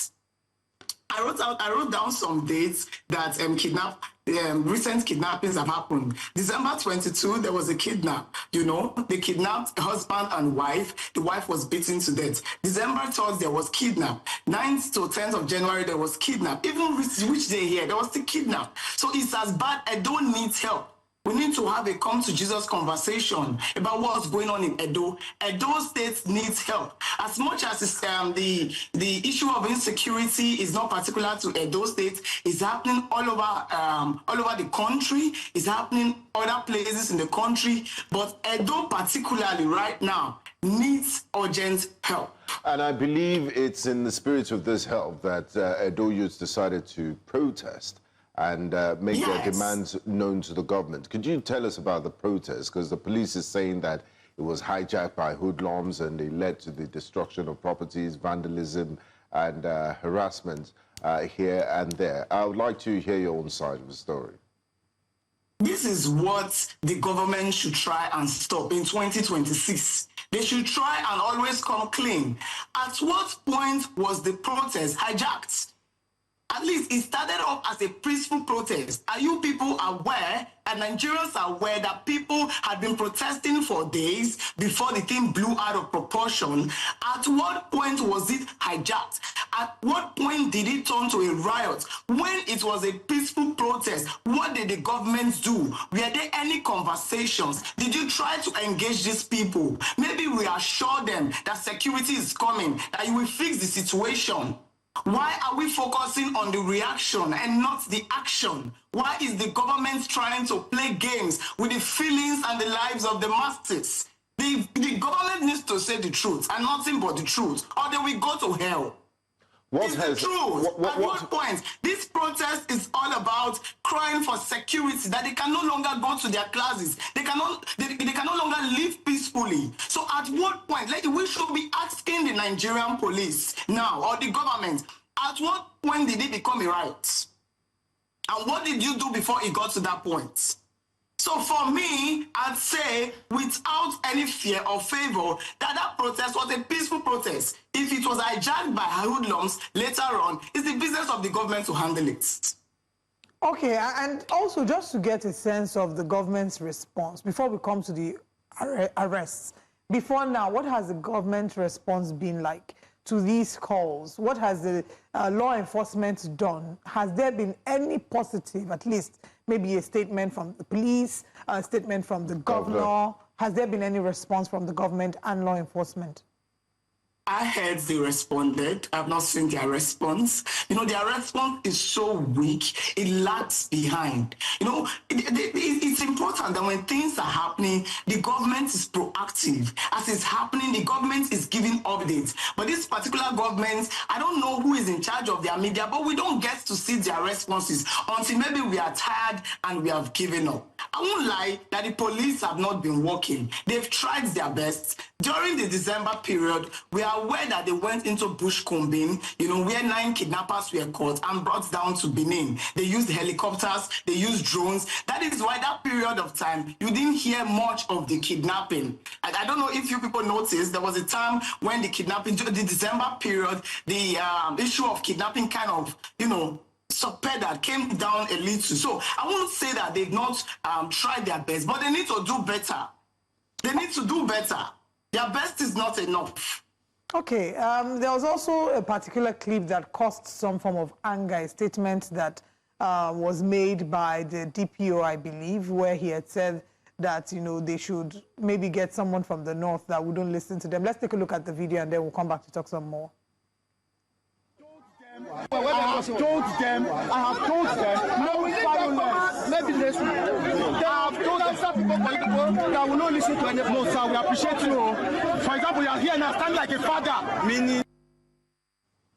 This particular clip seems to cause a lot of uproar on social media because they felt that it reeked of insensitivity. But another thing that many have called insensitive is the way in which the police have now gone ahead to arrest 52 people, including students from Ambrose Ali University, Ekpoma. We hear that the arrest was linked to the protest. Can you give us more details about that? Yeah, 52 students were arrested and charged to court quickly. I thought that as wickedness. The Nigerian police is wicked to its citizens. Tell me why you went in the middle of the night. It's not like you arrested these people in the scene of crime. You went in the middle of the night, burst through their doors and took them from their beds straight to the courts the next morning and now remand them in prison. What do we call that? You know, I don't want to use foul language, but it's heartbreaking. Have you seen the clips? These are the clips of how their parents were crying. We even heard that their parents were being tear gassed at the state headquarters, you know, when they came to ask about their and their children. It's heartbreaking and it is pure wickedness. And I'm joining at this point the millions of Nigerians, both home and diaspora, especially Edo citizens, to call for the release of these students. They are not your problem. The power that they are dissipating to arrest these innocent students, let them use it to go and arrest kidnappers and leave our children alone. These people only came outside to say that they are tired of insecurity, allegedly. I say allegedly because many of the people, they did not even participate in the protest. What basis did what basis did the police use to arrest the citizens? How did you know those that participated in the protest if you did not arrest them on protest ground? Have you also seen clips of houses that were torn apart, that police opened, that nobody was inside? So meaning if you had seen people there, you would have taken them also. Have you seen clips like that? So I think that the police are just trying to paint a good face, maybe to those at the national or to the government, and it is bad and uncalled for. I mean, what's also bad? Police, IGP Egbetokun, release the 52 students that you have in your custody and go after the kidnappers. Are you aware, as police were arresting people that night, there was another incident of kidnap near Okada? Are you aware that on the eve of the protest, another incident happened in the same Epoma? So instead of the police to deploy their resources in clamping down these criminals, these kidnappers that now act with impunity, they are focusing on the easy targets, which are the aggrieved students. You made mention of this is the Nigeria where we find ourselves. Yeah, you made mention of the unkind way, if at all, that they were arrested in the middle of the night. We have a video clip. Let's take a look at this video of when the police had visited them for arrest, and listen to the audio.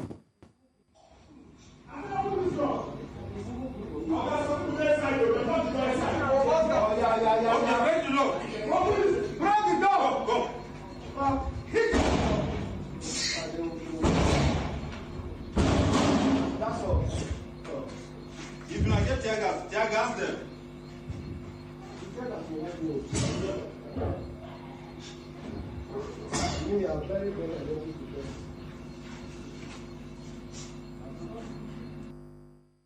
I mean, these are allegations of the police breaking into a certain hostel and effecting the arrest of certain individuals.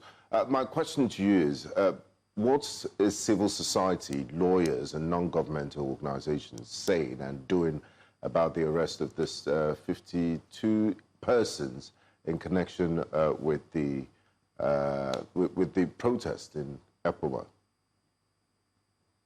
To the best of my knowledge, the civil society organizations are trying their best. They're adding their voices. Everybody is speaking from their corners. But I think it's high time everybody comes outside to speak with one voice. This is the time where the real protest should start. And I'm calling on all human rights advocates to speak up now or forever remain silent. However, there's one particular organization that is bothering my mind, which is the National Association of Nigerian Students. It would have been natural that at this point in time, the NANS president will speak up, in favor of these students. He has the sole responsibility of the Nigerian students, both home and abroad. However, I've not heard anything from them. It's as if every organization in Nigeria has been bought. I say this with pains in my heart. In the time of the old, by now, buses will be loading to the Edo State government house to seek redress and ask for the release of those students. But till now, I don't know if you've seen any memo from the NANS secretary. Yeah, just to clarify, there has been. There's a statement signed by the NANS National Public Relations Officer, Samson Adeyemi, and the students' body described the arrest and prosecution of the students as unjust, oppressive, and a direct violation of their fundamental human rights. They signed so many memos that did not yield any fruits. The NANS needs to sit up. It's alleged to be Sheyi Tinubu's NANS. Ever since his name came into the picture, we've had issues with NANS. They are no longer proactive. NANS executives used to be radicals. The former deputy governor, Philip Shuaibu, was a NANS president. He went to prison as NANS president. We had a NANS president that went to Turkey to fight for Nigerian students in Turkey. This NANS president in Nigeria is docile. He should be the one of all organizations that should be speaking for these students. The nurse is supposed to be at the forefront. Are you aware we have zonal coordinators, we have JCC, Joint Campus Committee, we have different sections in NANS that should be, by this morning, the streets should be flooded. But we are not seeing anything. Nigeria is in a sleeping state. And it's worrisome. So the NAS and other organizations need to come outside at this point in time to stand for these students, because all they requested for was the fundamental human right, which is safety to their lives. What is the job of government if it is not protection of lives and property, if it is not welfare of citizens? A government that has failed in this regard has failed in every regard. Precious, Nance has released a statement, but it seems that what you're calling for is for them to take to the streets. It seems that there's been, I mean, you're an activist. We've seen you on the street several times. But it seems that there might be a fear that the right to protest is being suppressed, or there's a pushback against the right to protest. What are your concerns as an activist yourself? What are your concerns for that right, you know, the right to protest? And if you're asking these people to come out to the streets, a number of them maybe are afraid for themselves, afraid for their safety, afraid that they will come out to protest today and by tomorrow they'll be arrested and detained. If Nance is afraid, if the leaders are afraid, then what do you say? If the shepherd is afraid, what do you say the sheep should do? Afraid of what? We can't be afraid of government at any point in time. And I'm using this medium to speak to Nigerians that you need to stand on your feet. One of the reasons of these arrests is to put fear in the minds of the masses, in the minds of the citizens. We can't allow them do that. The more they resist, the more we insist. And that is why I'm here to bring life and hope to the citizens who maybe is now broken and scared. No, we can't allow them to do that. Let me tell you something. Nance is not scared. Nance is too big to be scared of the government. The government in other days were scared of Nance. Do you know what it means to control every student, both primary and secondary, university across the nation? Do you know what it means to be the #1 man to control the entire body of the youths? And you come, it's not fair. It is not fair. Nance has refused to act because they don't want to act, and because they are now like a branch of the APC government. That is why they are not acting, not because they are scared. For the other people who might be genuinely scared of coming outside because of what the government is doing, because of these senseless arrests, I implore you this day to, you know, tighten your seatbelts and build your confidence, your hopes high that it's going to get better. They cannot shut all of us up. No, you don't beat a child and tell the child not to cry, or tell the child how to cry. We can't allow government to win when fighting for our rights. All right, Precious Oruche, thank you for joining us this morning. We hope that we can get further information regarding the arrested students, and, you know, that. Please, let me also state that the government needs to step up. And don't say Governor Opebolo, you need to step up. This whole charade that's going on, I saw a clip of one of his aides coming to say that whoever criticizes, we will criticize the governor. We cannot keep quiet, and they cannot threaten us in Edo State. Edo State government, you need to step up and do the needful. People can no longer travel from Benin to Auchi. People cannot travel from Benin to Epoma. People cannot travel from Epoma to Irua. It's bad. Maybe those around him are not telling him the truth. They are there, hype men singing, Edo is shining. Edo is blood. Edo is bleeding. We need Opebolo to sit up or sit out. Thank you very much, Precious, for joining us this morning. And our hearts really go out to the citizens in Edo State who fear for their lives and are asking for the right to be protected, which is their lawful right. Thank you very much for joining us this morning. Thank you so much for having me. All right, we're going to break, and when we come back, we'll be bringing you the newspaper, the breakfast headlines. Please stay with us.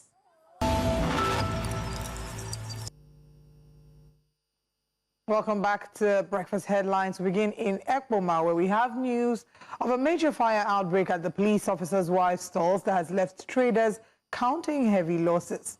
Billions of naira worth of goods were destroyed as the inferno razed more than 25 shops at the market.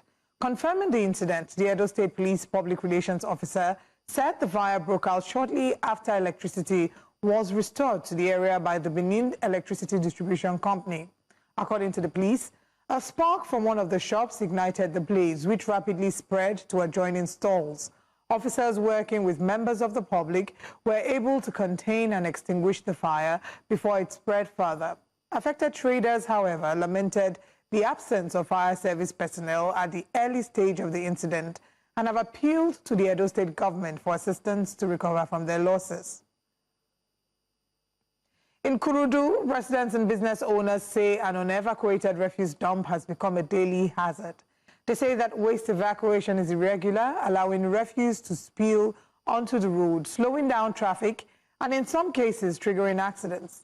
Beyond the safety risks, traders in the area say the stench and unsightly piles are driving customers away, affecting their livelihoods. Those affected say the dump site has disrupted their routines and raised concerns about how waste management is being handled in the part of Federal Capital Territory. But after 1 month, sometimes 2 weeks, but now more than a month before they come and pack it. And after that, like accident, cause enough accident. Like last week, 2 machines jammed me. It's getting 3 months. Sometimes used to full and reach here by the center of the road, and which is wrong. I just opened shop here recently. I'm into fabrication and welding, and in most cases, this refuse used to come and dump it here. Sometimes used to cause hold up, smelling, and it's like my business is affecting my business negatively. Because if people want to come and patronize me, if they look at how this place and all the people are here, sometimes they'll look at me like I'm a serious person in my own business. Yanzu wannan wurin a ka'ida yadda ake yi idan ya cika za a zo a kwashe. One mod bai cika wata ba ma inda ya cika ne kawai za a zo a kwashe. To amma yanzu yana hada gosulo saboda kin ga yayo haka da yawa. Ba karamin azan ba ake a wannan wurin. Wallahi dazu daga nan tifa ta kwace ta dawo nan saboda kai kashe mutane. And now to educational matters. Former Vice President Alhaji Atiku Abubakar has accused the administration of President Bola Tinubu of abandoning Nigerian students studying overseas under the bilateral education agreement, warning that the alleged breach has left about 1,600 young Nigerians stranded abroad and stripped of support. In a statement on Sunday, Atiku said the scholarship scheme was quietly discontinued under the Tinubu administration without notice to parents or wards and without consideration for students already midway through their studies overseas. According to him, the decision has left beneficiary students abroad without stipends, with outstanding allowances now running into thousands of dollars per student. He explained that the scholarship, which began in 1993 and was revitalized in 1999, was designed to allow Nigerian students pursue undergraduate and postgraduate education through agreements between Nigeria and partner countries, describing it as a diplomatic bridge now left broken. And now we move outside Nigeria, where Ugandan opposition leader Bobi Wine has warned that he will call for nationwide protest if this week's presidential election is rigged. Speaking in the capital, Kampala, the singer-turned-politician said President Yoweri Museveni must not interfere with the electoral process. More than 20 million Ugandans are registered to vote on Thursday, with the 81-year-old incumbent widely expected to extend his 4-decade rule. Bobi Wine, whose real name is Robert Kyagulanyi, is expected to make a second attempt at the presidency after his 2021 campaign was marred by violence and allegations of electoral fraud. He added that he would welcome international intervention, including from the United States, should irregularities be recorded during the polls. And that's all on Breakfast Headlines. Remember that you may send your eyewitness report to the WhatsApp number on your screen. And do follow us on social media. We are at News Central TV. We're also streaming live on News Central Live on DSTV channel 422, GoTV channel 23, Star Times channel 274, Avo TV, and YouTube. Many thanks for watching. I am Olive MOD. Breakfast Central continues.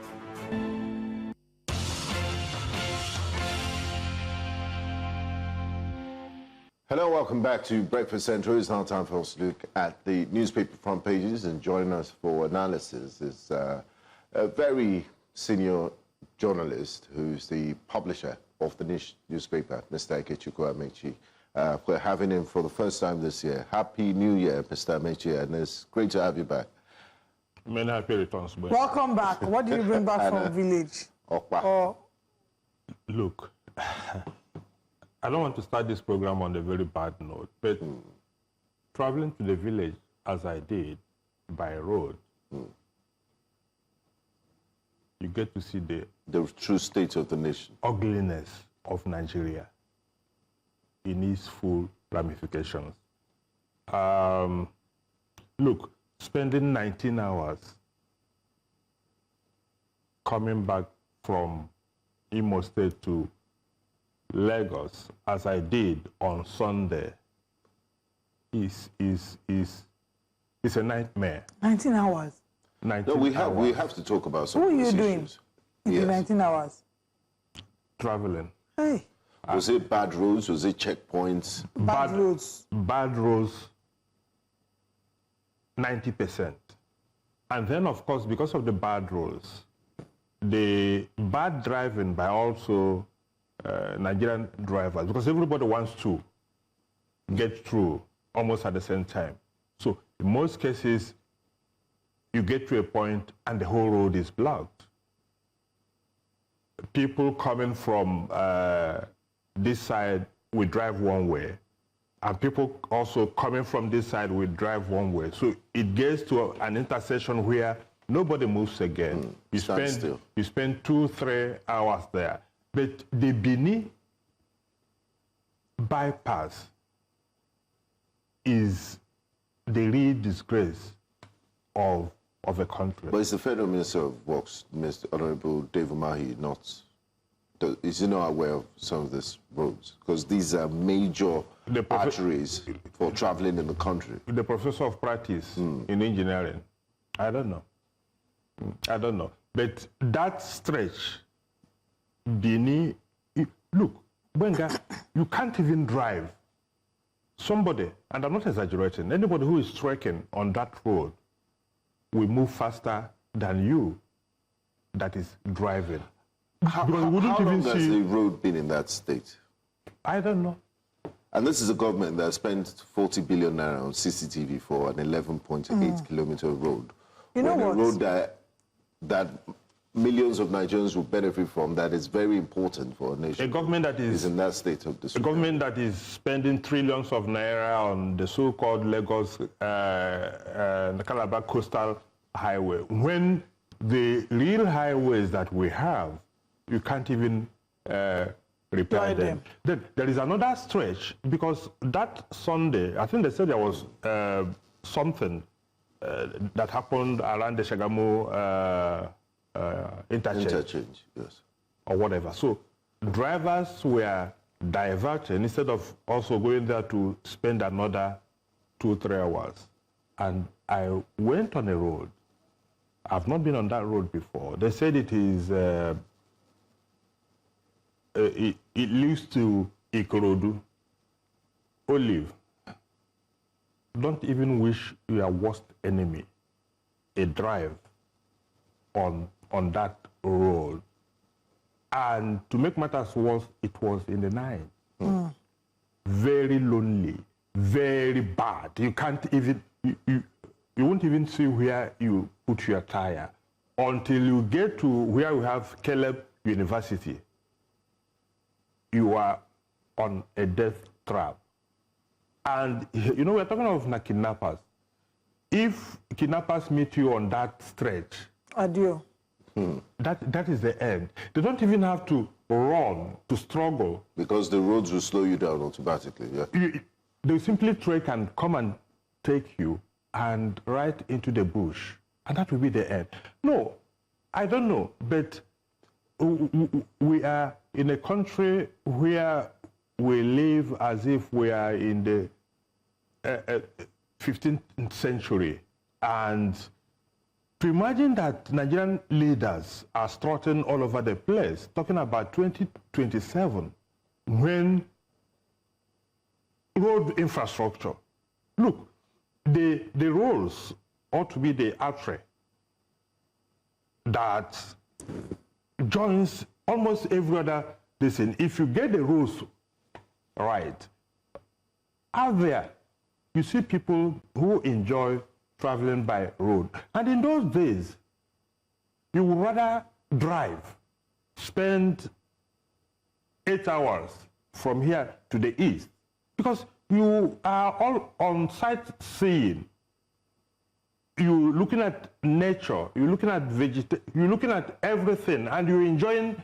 You are right. You could stop at a point and eat if you want to eat, do some kind of shopping on the road, and continue.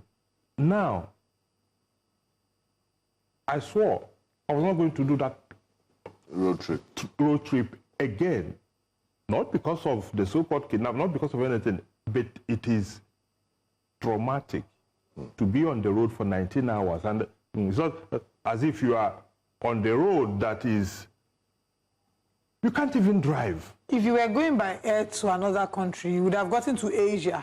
People that are still on the road going to even Australia. That is this thing. From here to Washington, Dulles Airport, the Washington DC. I think it's about 11 hours. Anyway, let's get into the newspaper front pages. I think these are stories that should have made it to the front pages. The deplorable state of Nigerian roads. Every other day we're getting pictures from our viewers on social media to show us the deplorable state of Nigerian roads. But just to mention a few comments from YouTube. Awokunye Chukwemeka, thank you for your comments. Joe is on leave. Oliver Benga, the insecurity in Edo is bad. My former colleague who is in Edo State currently narrated the ordeal to me just yesterday, and it's scary. The governor promised insecurity, right? People don't forgive slip of the governor also promised 2-point-something million votes for Ashwaju. No, but there was a time he said insecurity was slip of the tongue. And one of the billboards that they vandalized, they said Ashwaju is settled 2027. Yes. And they had this picture, and he seems to have a very close affinity with Mr. President. He's campaigning more for Mr. President than himself. Mr. President is campaigning for himself as well. Than himself to return, because he's the first-term governor. Okay, he still goes ahead to say the governor should order their release and fight the insecurity he promised them when he was campaigning. Chris Obi Moses says, Nant is already in the hands of Sheyi Tinubu and his father's ABC. Oh, well, we don't have facts to prove that. Well, do we? Allegedly. Allegedly. Paris Amako says, good morning, wonderful team of News Central. Best team on earth. Thank you, Pius. I said it here last week, Friday, that impeachment process is a beautiful effort in futility, and that's how we will start the newspaper front pages here. He says, meanwhile, what is happening is interesting. Bandits are being released from prison while students protesting against insecurity are being sent to prison. Is it jazz? Because it is difficult to understand. Keep the comments coming on YouTube. We'll take more of them. But let's refer to what Pius was talking about, saying impeachment process is an effort in futility. Front page of the Nigerian Tribune, Rivers crisis, Pandef moves for reconciliation, 2 lawmakers plead for leniency. Kanu Agabi-led committee gets 14 days to settle rifts. They have set up a 7-member committee to resolve the political crisis in Rivers State. Akran of Badagry dies at 89, Sanwo-Olu mourns. 95 contestants jostle for Awujale's stool. Vitamin C safeguards. Isn't all the gods that are meant to choose to be king? He will reply. He would pick one of the 95 that are jostling for the throne. Osun civil society groups accuse APC officials and police of occupation of local government secretariat. Nigeria pushes gas trade investment pact with UAE. Lithium ore, 7 trucks seized in southwest. As Ministry of Solid Minerals, TSS clamp down on theft. E-registration, governors, coordinators have no power to deny willing members, APC chairman says. Chimamanda, Anesthetists Society seeks involvement in Lagos government probe of alleged medical negligence. This will forever be a sad story. But let's start with Rivers State. Pandef moves for reconciliation. What's your analysis of what's happening in Rivers State? I'm sure you've seen the latest update of the 2 people who have now pulled out. And the FCT minister is back in the FCT after 17 days of his thank you tour of local governments in Rivers State. You know, we have said so much about this Rivers crisis right on this table. And the question that any well-meaning Nigerian should ask at this stage is, what is the issue? Agreement. The FCT minister continues to tell us agreement is agreement. What is this agreement? Can anybody say what agreement is about? Because, look, in any democracy, the social contract that is signed is between the man who is seeking election and the people. If we give you our mandate, this is what we get in return. And that is what is called the social contract. The commonwealth of the people. So, this agreement that Wike is talking about, what is this agreement? Signed with who? On whose behalf? Is it on behalf of the people? Look, Benga, the level of absurdity we have, all in the name of democracy, beggars belief. Now, the Chief Kano Agabi has thrown his weight into the mix as an elder in the Niger Delta, Pandef. I saw the former governor of Akwa-Ibom, Obong Victor Atta, yesterday also addressing a press conference. You want to reconcile Wike and Governor Fubara. On what ground? What is going to be the substance of that reconciliation? That Fubara should stop governing Rivers State, is that? And hand over to Wike, technically, a third term, which is what this fight is all about. Look, at the end of the day, people should tell. Wike once threatened that he was going to tell Rivers people what agreement. Let him say what the agreement is. Why? What is it that he wants from Fubara? Olive, what's that statement you lawyers always say? He who comes with equity. So equity must come with clean hands. Yes, please. Because the contract, the social contract, like Mr. Amechi said, is between the people and the governor. So the problem is that this country has indulged Wike so ridiculously that he is beginning to play God. And I dare say on this station that no matter what happens to Fubara tomorrow, Wike is behaving like someone who the gods want to destroy. They first of all make him mad, because you can't do what Wike is doing. You left FCT. We just did a report in our news showing in Kuduru heaps of dirt, mountains of dirt in the FCT. That's just one area. You left Abuja, where you were the minister, and went on a thank you tour. For 17 days. For 17 days. Using resources that don't belong to you. Well, he may have, maybe his personal funds. No. No. Security. Let nobody tell me. Olive, Wike, the first job that Wike did was to serve as a local government chairman. Who was Wike before he became local government chairman? And today, he is almost richer than Rivers State, that he can afford to keep all the lawmakers. If this country were to be a country where there is accountability, people like Wike should be explaining to Nigerians the real source of his wealth. Where did his money come from? Now, Mr. Amechi, he's an appointee of the federal government. Do you think it's about time the presidency steps in and calls him to order and say, look, you can't, because if all the ministers of the Federal Republic were interested in what was happening in their home state, and there are also ministers that are former governors too, and if they were policing what's happening back home, they wouldn't even have the time to perform. And if all of them traveled for 17 days for local government tours in their country, then to their states, the country would be at standstill. It almost seems like an embarrassment, Mr. President. You have a minister who will call media chats at the slightest whims. You know, he will disparage members of parties that it doesn't even belong to. You know, he wants to influence this and everything that is happening in Rivers State. Is it about time Mr. President calls him to order?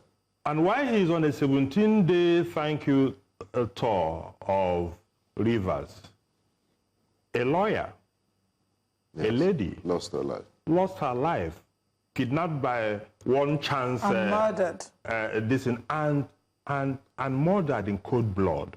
Abuja has become as unsafe as almost every other part of Nigeria.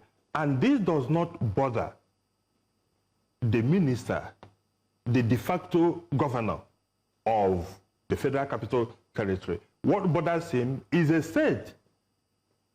He governed for 8 years. Governor for 8 years and left in 2023. Whether the president ought to call him, okay, what was the state of emergency for? What were the agreements that were reached before the state of emergency was lifted? What I see in all this is that President Tinubu is also playing his own brand of politics, which, in a sense, aligns with Wike's brand of politics. The politics of micromanaging, even when you are out of office, which of is godfatherism. What has kept Lagos State since 1999 in his fingers. Now, all it takes, all this noise that Wike is making everywhere, is because he's the minister of the Federal Capital Territory. What it takes to call Wike to order is for Tinubu to say, either you behave or I sack you. And if he continues to misbehave, because I know he will misbehave, he is booted out of the Federal Executive Council. Without political power, Wike is nothing. Nothing. Without political power, he is nothing. He is Mr. Nyesom Wike. He is Mr. Nyesom Wike. As this, as that. And he's not the first person who is going to be as this, as that. And has he bothered to ask himself, Benga, assuming he succeeds in kicking out Fubara tomorrow, how sure is he that the next person he will install will behave as he wants the person to behave? For crying out loud, you said you... But he said it's a clear and present danger to his political career. He said it, that if the governor returns, that will be the end of... He will be dead politically. So that's why he's taking it as a matter of life and death. He said he won't support... That was not part of the agreement he's talking about. The part of the agreement is that he won't support Fubara for a second term. Fine. Fubara has not told you that he wants to run for a second term. How are you sure that he doesn't want to? I'm not saying he does not want to. I said he has not said he wants to run for a second term. The guy, from his body language, all he's saying is that allow me to at least finish this term. That you've already taken 6 months out of. Exactly. The second term is a different thing altogether. In any case, what manner of democracy is this? That it is within the purview of only one man to decide who runs election, who wins election. Is it no longer about the people? Doesn't the sovereign power of the state reside in the people who decide who they will give their mandate to? So what is Wike trying to tell us? To tell us that he is not the only person who will decide. And what is this his political feature that he's talking about? Is it different from the political survival of Rivers people? Is it different from the dividends of democracy, which ought to be the sole aim of all these experiment called government of the people, by the people, and for the people. Upliftment of the lives of the people, yes. Like I said earlier, the absurdity beggars belief. But Nigerians, I also blame Nigerians. Nigerians have not tolerated all this nonsense they like for the too long. entertainment value of it. Because if the good people and the long suffering of people of Rivers State decide today that enough is enough and go out on the street and say until this and this and this are done, this state will be shut down. Quietly, don't throw any stones, but ensure that this madness stops. But here you have a docile people that take all manner of rubbish from so-called leaders. Anything, in fact, they throw the kitchen sink at all of us. And everybody is keeping quiet. How can only one man? How can only one man now decide what happens in a state and come out boldly to say, this state will remain ungovernable until my wish? It's right. More unbelievable, the way you put it. And it seems that's what the situation is. It's really sad, but let's open the phone lines. If you'd like to share your thoughts on this, the numbers to call on your TV screen, call us and share your thoughts with us, and let us know what you think about any of the stories we've treated so far, or any of the stories we're yet to treat but are on the front pages of the paper. The numbers to call on your screen. Let's also talk about this incredibly sad story. Chimamanda losing her son in Kano. And the report was that the anesthesiologist gave, I mean, according to what she said, an overdose of propofol, and he wasn't being monitored. And now she's sued the hospital. It's a really sad situation, and I just wanted to get your thoughts on it. Well, Olive, the truth, which is rather sad, is that this is happening almost every day. Of course, we are getting to hear this because this is Chimamanda, and her voice carries enormous weight, even beyond our borders. But do you know how many women die in the labor room because of sheer negligence? Do you know how many people are taken to hospitals, attacked by armed robbers, who the doctors refuse to treat? Do you know how many people die due to being misdiagnosed? You are suffering from cancer, and they say it is typhoid fever. By the time you get to know what the situation is, it is too late.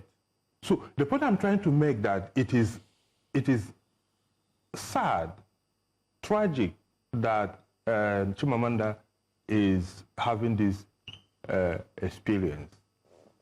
Nigeria is happening to her, unfortunately. But people that are dying, many that are dying, are not dying because of the seriousness of the ailment. They are dying because of so many factors. Either people don't have even the money to go to where they can get quality healthcare. But of course, in this case, you can't say it is because of lack of money. I mean, she was supposed to be traveling to America, so... You can't say it is because of lack of money. People simply, you know, unfortunately, that has to do with how much we care about life in this part of the world. In places where people are sued, if it is not Chimamanda, what people would have said, God brings, God takes. Let us leave it in the hands of God. Exactly. And that is the philosophy that underpins the major tragedies. If it is not the will of God, it couldn't have happened. How is it that God's will is that all of us now should be dying like ants? Can it ever be God's will that people should die needlessly? Things that could be done. It is good. And she's gone to court. Let's try it out. But what we will also now find out now, as we move now forward, mark my words, tomorrow the members of the medical team, they may gang up in defense of one of their own, and it becomes a legal decision. At the end of the day, Chimamanda may be frustrated that she leaves the country and goes away. We've had instances like that. But I'm not saying that mistakes cannot be made. Even in the US, there are medical mistakes, but they are far in between because people are careful and they know the consequences, that your license could be taken away. Even the hospital where you work could be sanctioned. But here, nobody pays price for anything. Nobody pays the price for anything. And the society condones these acts of misconduct because we are so fatalistic in our orientation. We are so fatalistic in our worldview that God directs everything, including killing people. So what we say, my condolences to Chimamanda. There is no way to explain this because you can't even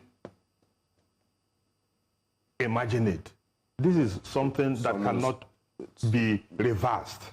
And therefore, the finality of what has happened to her is the worst part. If it is that tomorrow the boy traveled and he will come back, you can say, okay, let's miss him for 6 months. I can't imagine as a parent losing a child. I don't think a parent is the worst thing that can ever happen to a parent. You know, losing their child is really, really sad. Okay, let's quickly move to another paper and see if there are stories we can Let's see the Punch newspaper there. I mean, looking at, earlier today, we're looking at line items of the Nigerian budget for 2026, the expenditure. We also spoke about the 40 billion Naira CCTV command center for an 11.8 kilometer road, Third Mainland Bridge. That was inaugurated by the Minister of Works yesterday. That's about $20 million, by the way. And then today, the federal government is voting for 19 billion, according to the front page of the Punch newspaper. 19 billion for VP's aircraft engine and others. These are some of the expenses. And then in some parts of the budget, we see miscellaneous expenses running into billions. Please, what sort of miscellaneous expenses are those? And then we are starting a new tax regime. Nigerians sacrificed and we made a lot of savings from the end of the subsidy regime. We're yet to see the benefits. A lot of Nigerians are asking the question. So now we're going to, they're expanding the tax net. We are hoping to make more revenue from that. Would it be going into expenses like this? Mwenga, I'm tired of hearing Nigerians are asking questions. Nigerians know what to do. When they see the things that are going on, and if they are really bothered about things that are going on, 2027 is around the corner. Go there and make the point with your votes and ensure that whoever is the 2027 elections will live to regret ever trying to tamper with the votes of the people. So this issue of Nigerians are complaining, they complain about the removal. Now when they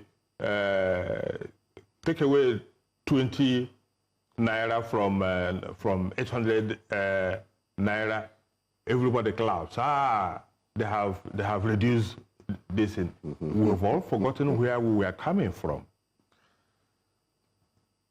This is a government that thrives, and I wouldn't get tired saying it on this studio. Let anybody who has a contrary view come forward with it. Don't forget, in September, President Bola Ahmed Tinubu told Nigerians that the government has met its revenue target since August. Only 2 months later, the Minister of Finance, Wale Edu, embarrassingly said that the revenue shortfall, that Nigeria has only earned 10 trillion. Projected, I believe, 54 trillion. So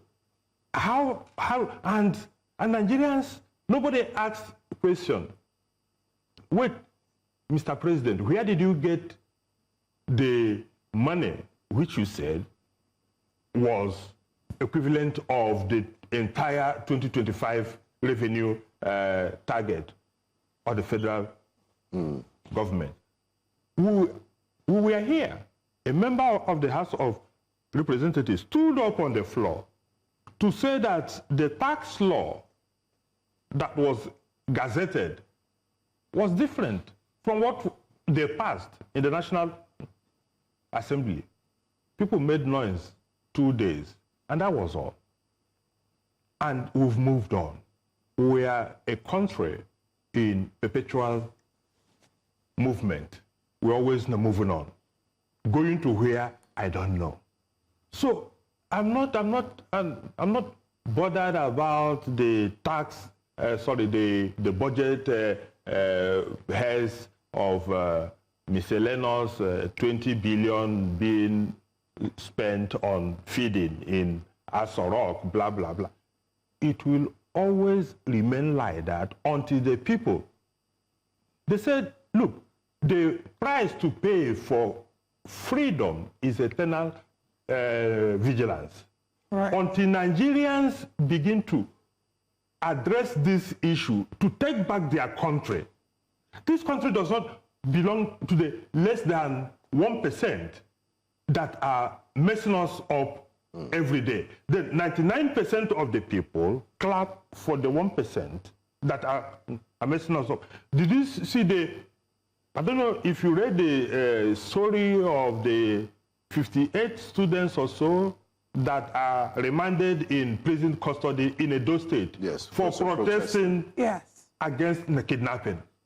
Whereas in Katsina, they are going into an agreement of swap, terrorist swap. Release those you have kidnapped, then we will release some terrorists in prison. What kind of country is that? We don't have our priorities right. Let's take one call. We can only take one call today. Lenin is calling from Abuja. Good morning, Lenin. Good morning, Olive. Happy New Year. Happy New Year. Good to hear from you. I want to talk about this this reverse something. This issue. Please go ahead if you can in 1 minute or less. All right. Please, the only reason why Wike is seemingly so powerful, like he has this egocentric, this thing, he has this power, is because our electoral system is not working. In a same country, Wike doesn't have electoral value. He can't win election even in Ghana here. That the electoral system is working, seemingly working. It's because he's boastful, because he knows what they will do at the back end. That is why he's so powerful. That's why you see people following him. Right? People following him that the last election, he bought form for all the House of Assembly members. In a same country, those things don't work like that. He's doing, he's crying for this thing now, Godfather now. Remember in Edo, he fought this Senator Adams Osumole. He said they don't know the Lagos. Remember, all these things are internet doesn't forget, and we don't forget. We don't have short memory. I will repeat again. It's because our electoral system is not working. That's why Wike is seemingly powerful in Nigeria. Thank you. Thank you very much, Lenin, for your comment.